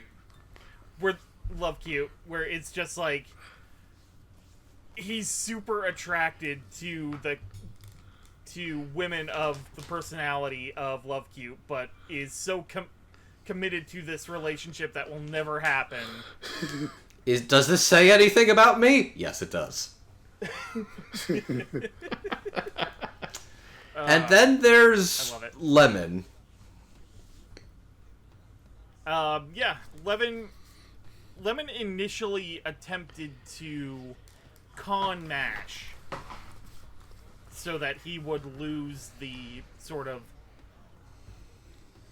the hedge maze portion of the exam that would get you into the school. But then he also saves her life. She develops a kind of obsessive attachment to him. I say kinda, but really, I mean really. There's the bit. And Mash's complete aloofness to Lemon's advancements are half of the humor of her character's comedy. Yeah. I would call her the Doovie of the show, but like the fact that Max is oblivious kind of makes that more tolerable. Yeah. I'll get into more of my thoughts on her later. And then there's Mash. Mash is Mash. He's an open book. He likes his dad. He likes to work out. He likes cream puffs. He is a gag comedy character in a shonen battle system, which objectively makes him an unkillable god. Look, if this man punches you, you're getting the whole Hanna-Barbera treatment. You're getting blasted off again. You're going straight up into the stratosphere. Your clothes are not coming with you. And then you're going to see a little impact crater on the moon. Yep. 100%. You're going to be making mochi on the moon by the time match is done with you. You're going to be the mochi on the moon by the time. Okay, man, you ever just sit there and think about the fact that that rabbit was probably on that moon when Roshi blew up? Oh, 100%. Oh yeah, Mr. Carrot and his crew are so fucking dead. Which, frankly, is more impressive they survived up there that long, but, you know. Tomatoes, carrots, same difference. I love you guys. I love you too, man. Thanks for hosting this one. So, the actors for our main quintet. Playing Lance Crown is Stephen Fu.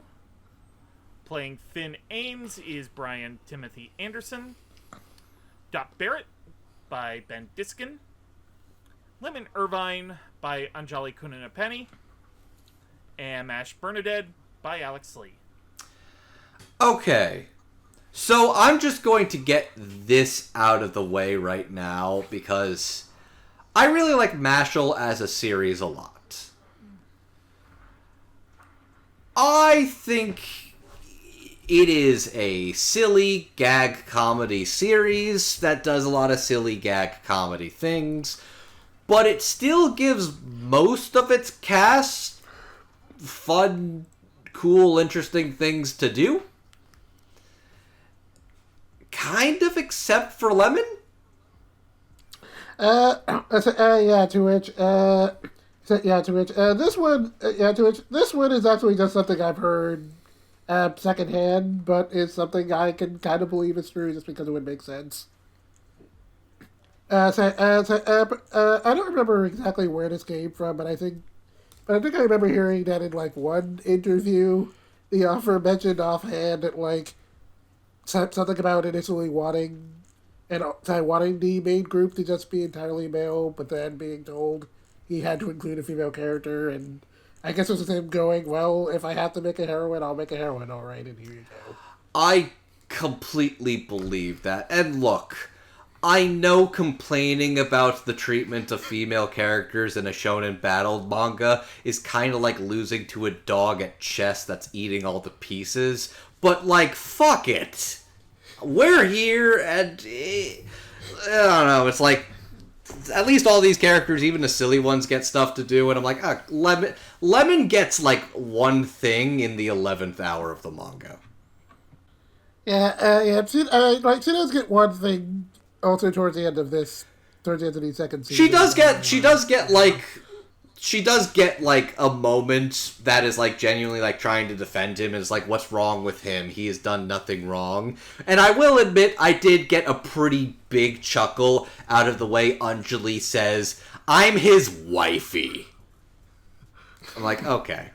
Yep. She is a good comic relief character, and I think she bounces off of Dot really well in that regard. I just kind of wish she like had even a little more in the story at all.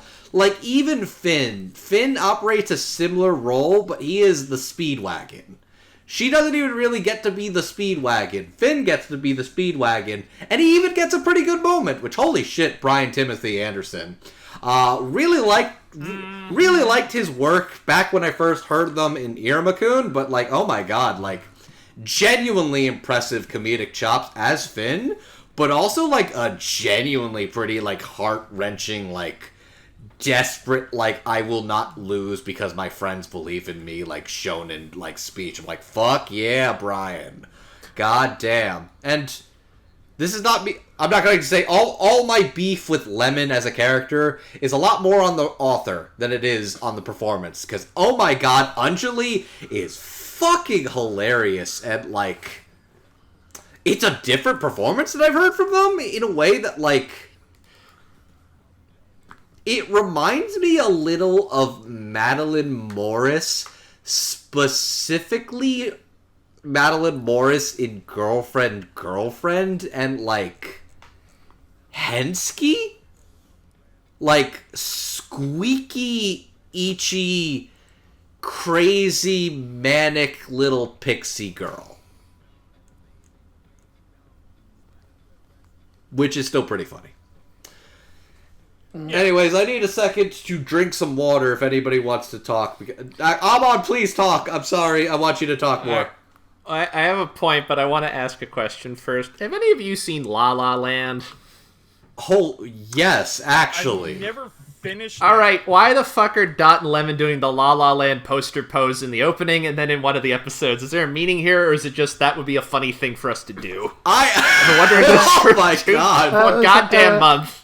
And I never remember to look into it because I don't know how the fuck to look into it. I'm gonna be honest, I think they did it just because it would be funny. I don't think there's any deeper meaning to it, but they are sing-songing when they are doing the pose. I never noticed that. See, this is because you're a well-adjusted person and I'm not, so that's why I recognized a pose from a poster for a movie I've never fucking watched and probably never will.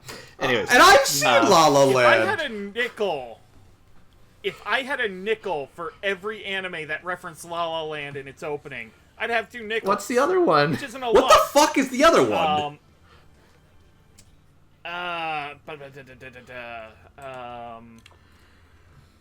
Shit, what's it called? Okay, do you need hints? Because now I'm curious. That one we're all mad that didn't get dubbed. Even Lenny. That doesn't narrow it down. Wait, Skip and Loafer has a reference to La La Land? Yeah. Maybe Yeah, the whole sequence set toward the end of the opening. Oh my god. The dance. Oh my god. I'm upset that maybe I don't like La La Land as much as I thought I did. Okay. Maybe La La Land has a better reputation in Japan than it does here. I don't know. It might, because people... Okay, look. Musicals are much better than people give them credit for, but movie producers need to realize that not everybody likes musicals, but tricking people who don't like musicals into liking musicals is never a good strategy, and they keep doing it. To be fair, the complaints I've heard about La La Land are not that. They're usually that it's some white guy talking about the greatness of black music and it rubs them the wrong way. No. I'm not talking about La La Land specifically. I'm talking about the fact that, like, Paramount tried to hide Legally Blonde the musical was Legally Blonde the musical. And it's like, what the fuck are you doing? Anyways, yes. So, I don't remember anymore what I thought Ben's performance as Dot was gonna sound like. I don't remember what I had in my brain anymore, but I'm gonna be honest with you, it was exactly what I thought it was gonna be. No, and I mean this in the nicest possible way. It was not this. Thank goodness, though, because this is my favorite performance in the entire series. Oh, this is the best performance in the dub. He is on a different planet from everybody else, and it's the greatest thing I've ever seen in my life. So, I'll say this. I remember when Alex Von David was first mentioning this, like, working on this, I think there was a reference to Kill la Kill, like, as one of his other previous works. And I mentioned Kill la Kill specifically because Ben Diskin's character in Kill la Kill is, like, the precursor to Ben Diskin Dot Barrett. As in... You know? What? I can hear it now, and I go now. You're upset because as much of a loud, obnoxious person as I can be, I am a well-educated person on media and media literacy that I sometimes make good points. But, like, legitimately, it's the precursor to the Honoji, the fucking, the guy where it's like, we're not gonna make a Kansai accent, we're just gonna make you sound like you fucking rapper. Yeah. And it was funny. It was genuinely really fucking funny. Like, Ben Diskin is a fucking comedic tour de force if you let him just fucking sink his teeth into something, and he is just It's basically sinking his teeth like a ravenous dog that hasn't eaten in 2 weeks. That's how much he's chewing the scenery in this one. And that is perfection. Dot's my best boy, and Ben Diskin's my favorite performance in the dub. Okay. Ben Diskin has yet to turn in a bad performance in anything, and just continues that trend. He's really great here. Just really stealing the show. It's not just.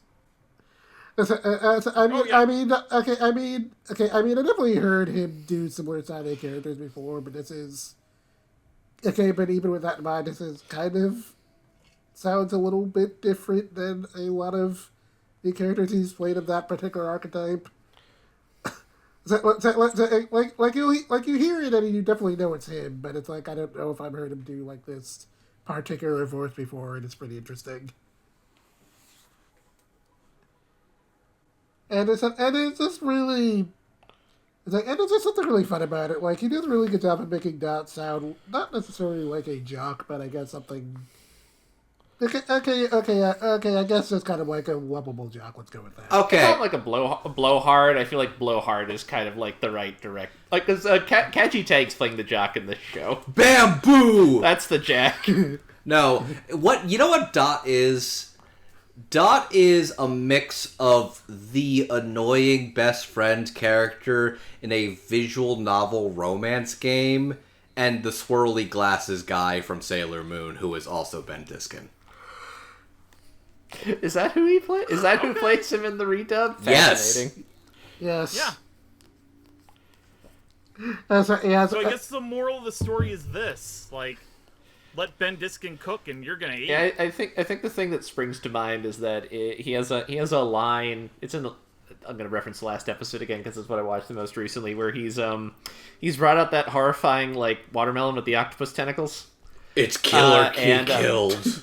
No, but he says that it's like, you sound like a character from Big Top Burger, and I think the fact that you sound like something from like an indie animation on YouTube, not an anime, says a lot about where your performance is going. Wow, a fucking Big Top Burger call out tonight. We are going all over the place.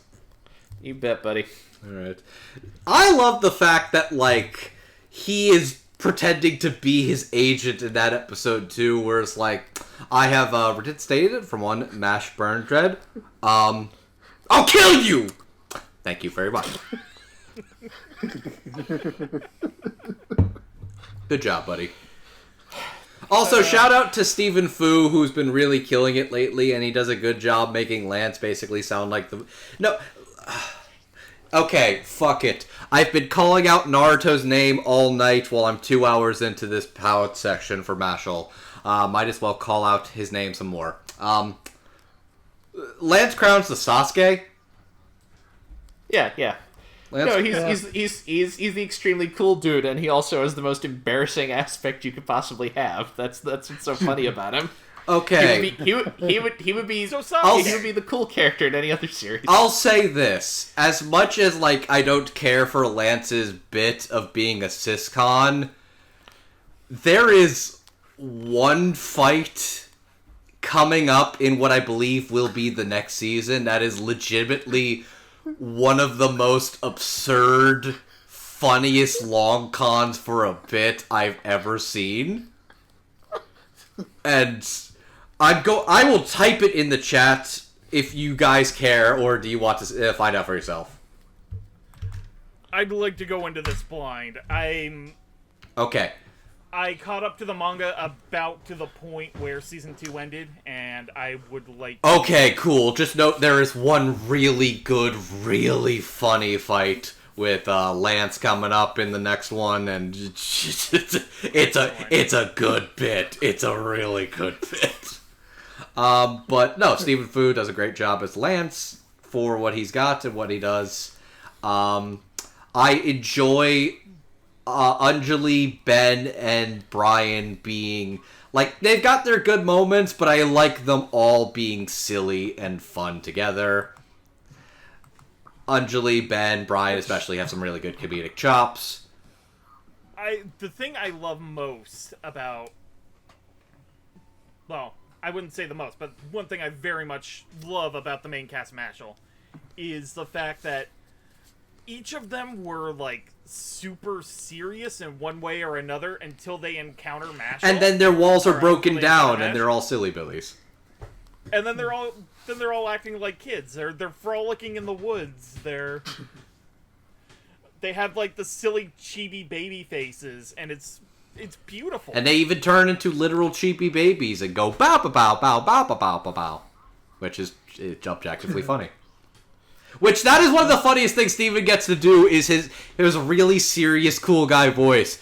Ba ba ba ba ba ba ba ba ba ba ba ba ba ba ba. Which just mwah, fucking chef's kiss. And speaking of chefs, shall we talk about our head pastry chef of the night? Yeah. Dude, Alex Lee's fucking funny. He's so good here. Like, I know there's, like, a level of, like... In some ways, Alex Lee has basically become the modern-day leading man. But he has an incredible versatility as an actor that it's really hard to be mad at him because he's got the variety in his range to justify the reason he's getting all this work. Because it's always a different kind of character. You know, the funniest part about this is Mashle, the Divine Visionary arc, the second season of the anime, where arguably the performance of Mash is at its silliest, aired in the same season as Solo Leveling. Oh, that's really funny. Where Alex Lee is playing the protagonist of both, and you can see this incredible contrast. I would imagine having to scream bloody murder in one session and then going cream puffs, cream puffs. I'm also pretty sure he was still doing some of the Misfit dub around then, so... Oh, and the Misfit dub is basically, what if you are playing a Chad big dick boy who loves his mom? I feel like him and Mash would actually just be the best of friends somehow. God. I feel like if you set Alex in a room and let him talk to himself for an hour as his characters, you could probably get some crazy stuff, and then he would have to go on vocal rest for like 2 weeks, because then he pulls out the Zenitsu scream. Yeah. See, I wasn't even thinking that. I was just thinking that, like, he can't possibly do the Kaiman voice for that long, can he? I don't know. I don't know. God, I think he's on record as saying that shredded his voice. Oh, I mean, listen to it. It must have. And like Mash is like a funny character because he's a quiet kind of funny. Yes. Which actually seems like it's challenging because I feel like a lot of more comedic like Alex stuff is like a lot more like screamy, high pitch level stuff. But like Mash is like kind of like just a little guy. Like he's in his deeper range, but he's still just kind of a silly like, oh, I didn't know to push or pull. It's almost completely deadpan. Yeah, but that's actually interesting you mentioned that, Andrew, because he actually mentioned that Mash was actually one of the most difficult roles he's had precisely because of that. I believe that. Generally because he has to get Mash's general monotone across in a way that's consistently funny, while, you know, also showing that he does kind of have deeper emotions lie beneath the surface. And that's definitely a pretty hard thing to get done right, but he pretty much nails that. Yeah, I'd agree. Mm-hmm. Like, it's legitimately impressive because of what I know about Alex Lee's other performances and a lot of his other comedic roles, that it's not easy for him to manage, like, a quiet monotone like this and also still make it funny. I believe that this is one of his most challenging roles, and I think the execution in it shows. To which fun thing about that, when Alex Lee actually mentioned that on stage, one of the staff members brought up that one of the things they did for the anime was actually very specifically instructing the staff to never let Mash show too much emotion. I believe that. But he still gets some really good lines, especially like when it's like he's being a goofy guy and he's like, I like the parts that's where he is just like talking to Order Model. He's like, this is Mike, this is Jackson, this is Deborah.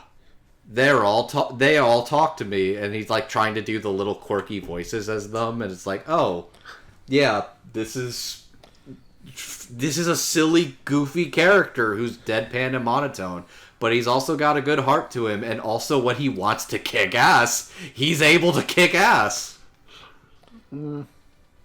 It's very satisfying watching the guy who's like, fuck it, I fight for my friends, don't you dare hurt my friends, gets to punch a guy really fucking hard to defend his friends.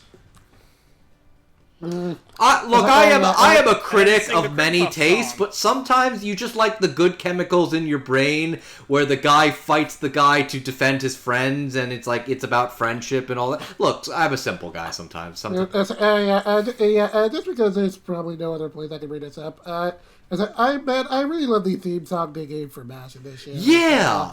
It's fucks! To a fun thing about the musical score for this show, which I think is something I actually mentioned to you and Patrick while we were at Anime NYC. Mainly because something I learned at the panel was that the musical director for the show very specifically decided to incorporate hip hop and orchestra for I think it was specifically to kind of give the track a worldwide appeal. And very specifically to do that, they recorded the soundtrack in different locations. Specifically, part of it was done in the UK, part of it was done in Los Angeles, and very specifically, some of the hip-hop was recorded in, of all things, a church in Nashville. Interesting. That's pretty wild, but that is pretty cool. It does feel like an interesting worldly take on it. I figured it was... In my brain, I assumed they were kind of going for the fact that, like, MASH is in himself kind of like a world rebel, and I guess they assumed, like, hip-hop has, like, a very, like, rebellious nature to it, is what I'm assuming the logic was. Yeah, I think specifically they wanted the orchestral parts to kind of, invoke the feeling of magic and all that. And the hip-hop is going to kind of lean more into the muscle side of things. I mean, it's objectively a cool idea. It's pretty much what made Gurren Lagann's OST, like, fucking sick as shit. So, yeah. That... And honestly, objectively the correct choice. Yeah, no, definitely. Look, if I'm comparing you to Gurren Lagann, that genuinely is high praise. So, yeah, no, shout-outs to the music on this one.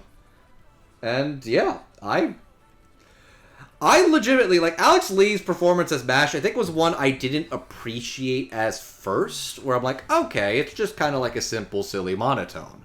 But the longer I sat on it, and the more I watched it progress, like, this is genuinely a difficult performance to get right. To make him monotone, but not without emotion and feelings, and still make him a funny and emotive character, while still being really reserved. That's hard to make funny. That's hard to get right. The fact that Alex Lee got that right and made it funny is genuinely a testament to his skill as a performer.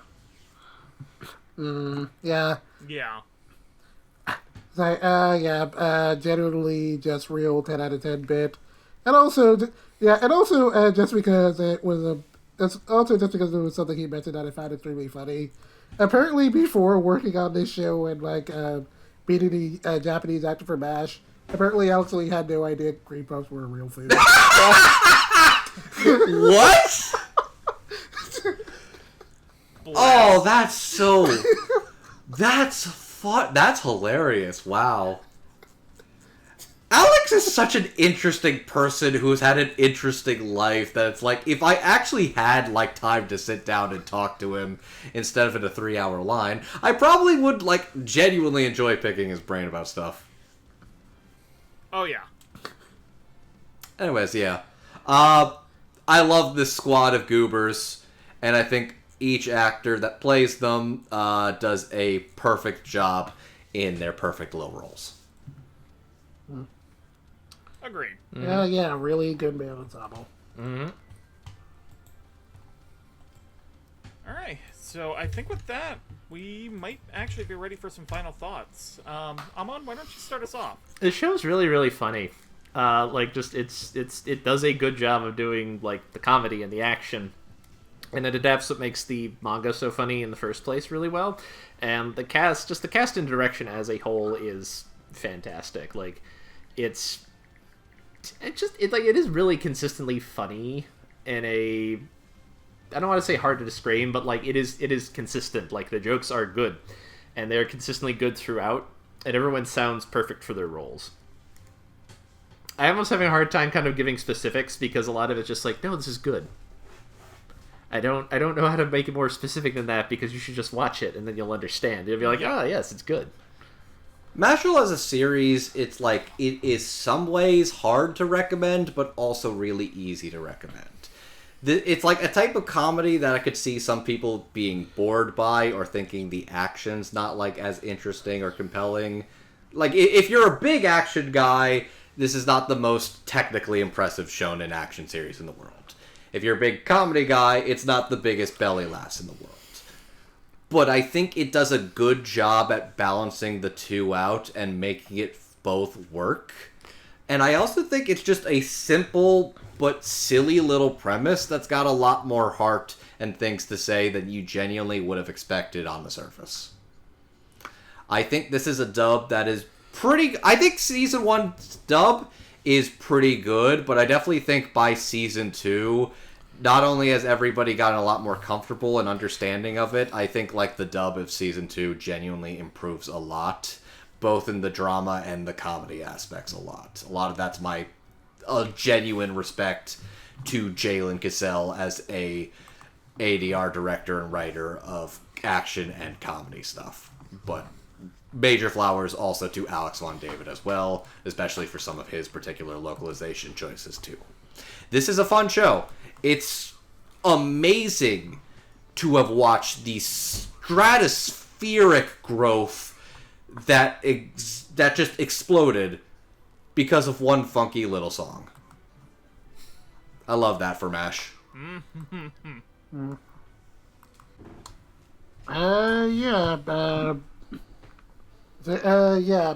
Really, I really love how the dub turned out for this one.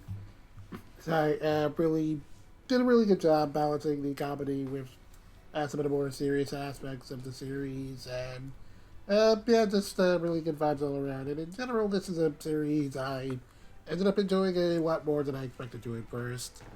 It's a really funny little series that somehow has a lot more to say than you would sort of expect it would, and it's a real good time. And I can say that whether you're a person who likes Harry Potter, or if you're a person who hates Harry Potter, there's probably something here you're bound to like about it. And even if you've never seen Harry Potter, it's just a good little feel-good series. I'd also say, frankly, if you're not a Harry Potter fan, or if you're an X fan or whatever, frankly, if you like One Punch Man, Mob Psycho 100, or even Black Clover, I think there's something in here you're gonna like. Or Gintama. Yeah. Do you like action comedies? Do you like Gintama, Witch Watch, stuff like that? Man, I actually forgot to mention that earlier, but the director actually did specifically mention Gintama as being one of their favorite comedies. So there. I'm not surprised. That tracks immensely. By the way, y'all should check out Witch Watch in a couple of months. Viz, release a physical, you fucks. You guys had a really good slate, but release it, you fucks. Gintama can't have traumatized you that bad, can it? Yeah, Mashle is an incredibly solid dub. Show itself is also very fun. You are definitely going to be entertained whether you watch it in the sub or the dub, but I highly recommend the dub. Very solid direction and acting. Complements the action and comedic scenes very, very well. And Mashle's just fun. Yeah! Like, that's all you really need to know. Mashle is fun. It does not take itself too seriously, and even when it gets a little dramatic. It does not, at least as far as the anime is now, it does not do the shonen power scale. But it's just a delightful little comedy. Give it a shot. And if you would like to give it a shot, the dub is available over on Crunchyroll, and you can actually purchase the dub for Season 1 via Blu-ray, via Aniplex of America. Which basically means if you really like it, you gotta commit to really liking it. Financially. I'm just saying, it's one of those things where it's like, if you're making an investment for something you really like, and you're one of those freak anime collectors with so many things in your collection, you gotta be a little careful sometimes. Yeah. If you do have the, I think it was like $110, like, I thought the show was worth that price tag, but your mileage may vary. If you would like to see other things that we are up to, first and foremost, this podcast is primarily on YouTube via youtube.com/DubTalkPodcast. If you are watching this on YouTube and need something a little more convenient for the go, we also have this available via Spotify and Podbean. And Apple Podcasts.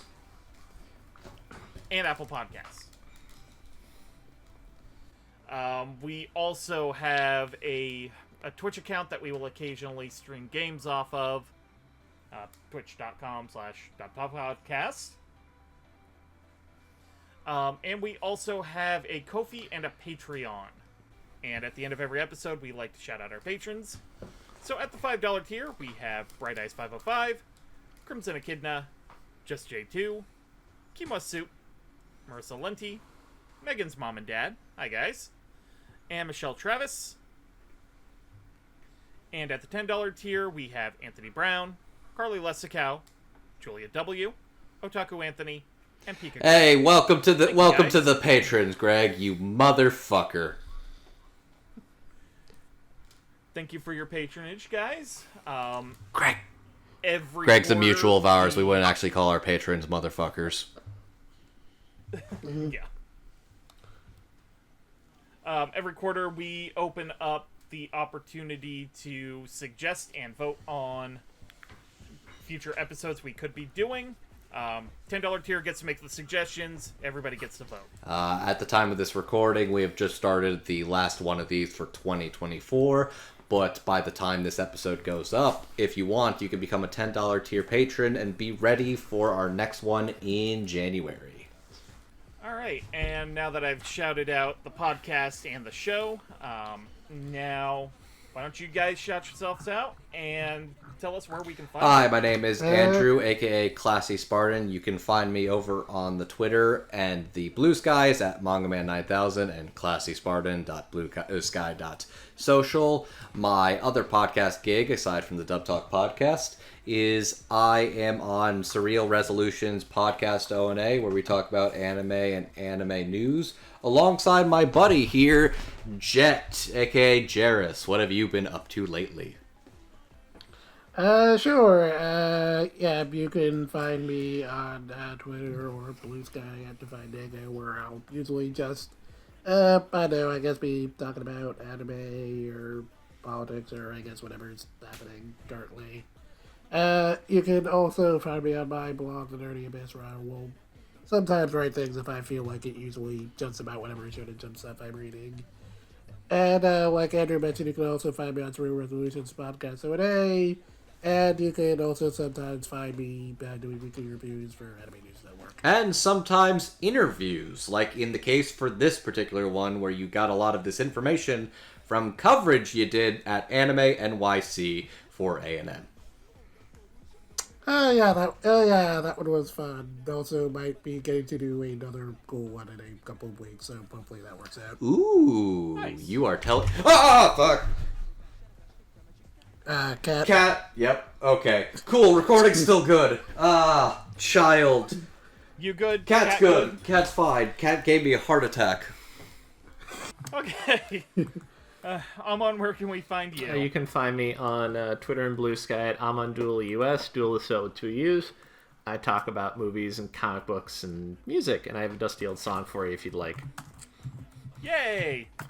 So, I thought about this, and obviously, this is a fantasy series. There's wizards. I could do something, something orchestral, something sort of maybe in a sort of power metal mode. And I thought, no, that's boring. I'm going to talk about music I don't know anything about. So I'm going to talk about the kind of music that Creepy Nuts makes. So from what I'm able to read, Bling-Bang-Bang, which I'm sure you all know, basically falls into a category, a style called Jersey club rap. This is a rap offshoot of Jersey club music, which is club music made in Jersey. I never would have guessed.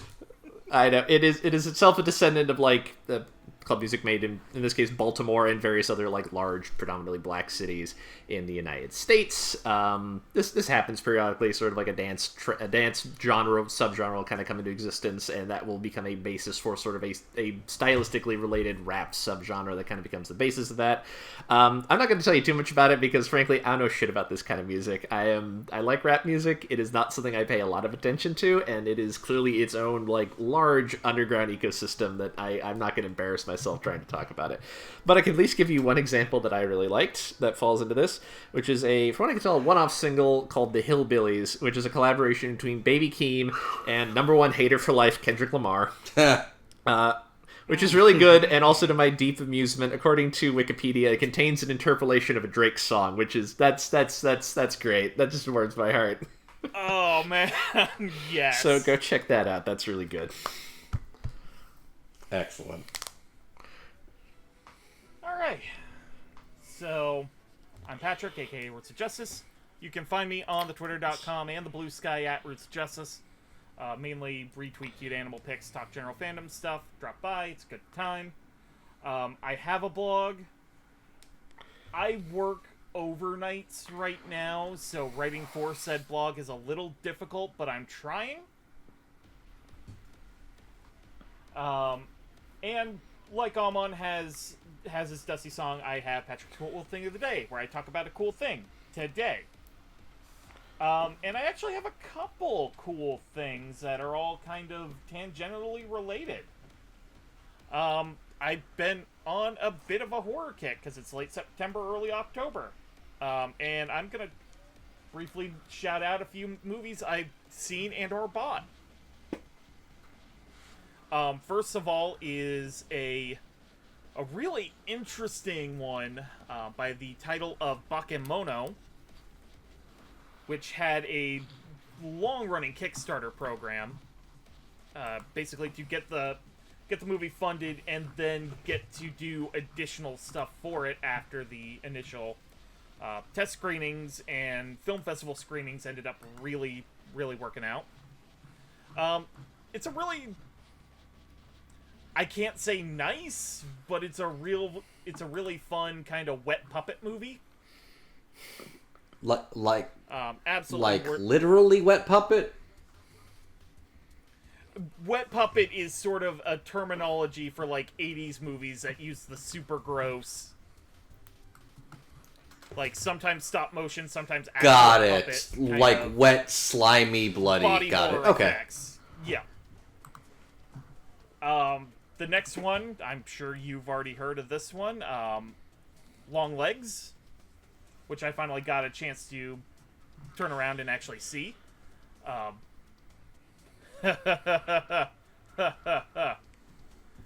you are in for a time. Nicolas Cage is a tour de force in just about everything he does. That's all I will say. And then last one, another one I finally really got a chance to sit down and watch is Last Night with the Devil, or Late Night with the Devil, with David. I can never pronounce his last name. Dashal? Yeah. It's basically a late night talk show where they ultimately summon a demon and all hell breaks loose. That one's great. You can find that one on Shudder. I don't know what streaming services Longlegs is on because I bought it on Blu-ray. And then Bakemono probably just needs to wait for a distributor to pick it up because I have the Blu-ray via the Kickstarter. So we'll see where that goes. Anyway, 3 horror films for... Well, this is not going to make it by Halloween, but I'm going to talk about... Halloween is all year. Halloween Anyway. can be every year if you're Jack Skellington, but right now, assuming this is going when I think it is, this is the time of food celebration. So if you want, bring some extra cream puffs to your dinner table and think about the good boy Mash doing his best for his friends, his family, and his favorite little pastries. And don't forget to do your reps, because you're gonna have to fight people in Yeah, don't forget to stretch, because that shit's going to, like, absolutely fuck up your muscles if you don't give yourself a good stretch. Yep. But with that, I think we can officially call the Mashle episode a close. I hate that we're closing this and all I'm ready to call it, and I just had an image of Mash hanging out with Machio from Dumbbells You Lift, and honestly, that's just an amazing image. Aw, man. Oh, that's even funnier because Lance's Well, voice is also voiced by Machio. Okay. Well, at least we got the... Yeah, I haven't the stopped actual recording yet. The cat didn't stop my recording yet. Woohoo! Alright. Anyways, this has been fun, guys. Well, I'm going to vibe to that fucking bop one more time. Good night, everybody. Oh, yeah. And Otaku I'm on. gonna listen to that repeat. Look, you might be cynical and say it's overrated, but fuck it. Shit's a bop. Shit's catchy. They knew exactly what they were doing. Oh, it absolutely does. Anyway, peace out, everybody. Otaku on Cream puff party. Cream puff party. Rock over Boston, rock on Chicago. And click. Welcome to the Dumb Talk podcast. You'll never understand that this is a completely impartial, unbiased group of individuals where the opinions thereof are expressed by the individual participants and do not represent the podcast as a whole. But I guarantee you, all of us are probably going to say "fuck Joanne." Andrew, we put that in the disclaimer for a reason. We put "fuck Joanne Rowling" into the disclaimer. Oh, that has to go in this now. We should. We can. No, what are they gonna do? Stop us? What are they gonna do? As long as it's not in the first 30 seconds, YouTube's not gonna have a problem Hey, with us. none of us are Scottish. I think we're fine. The mold's not gonna get us. I was mainly talking about their swear filter. I don't care what Scotland does to us.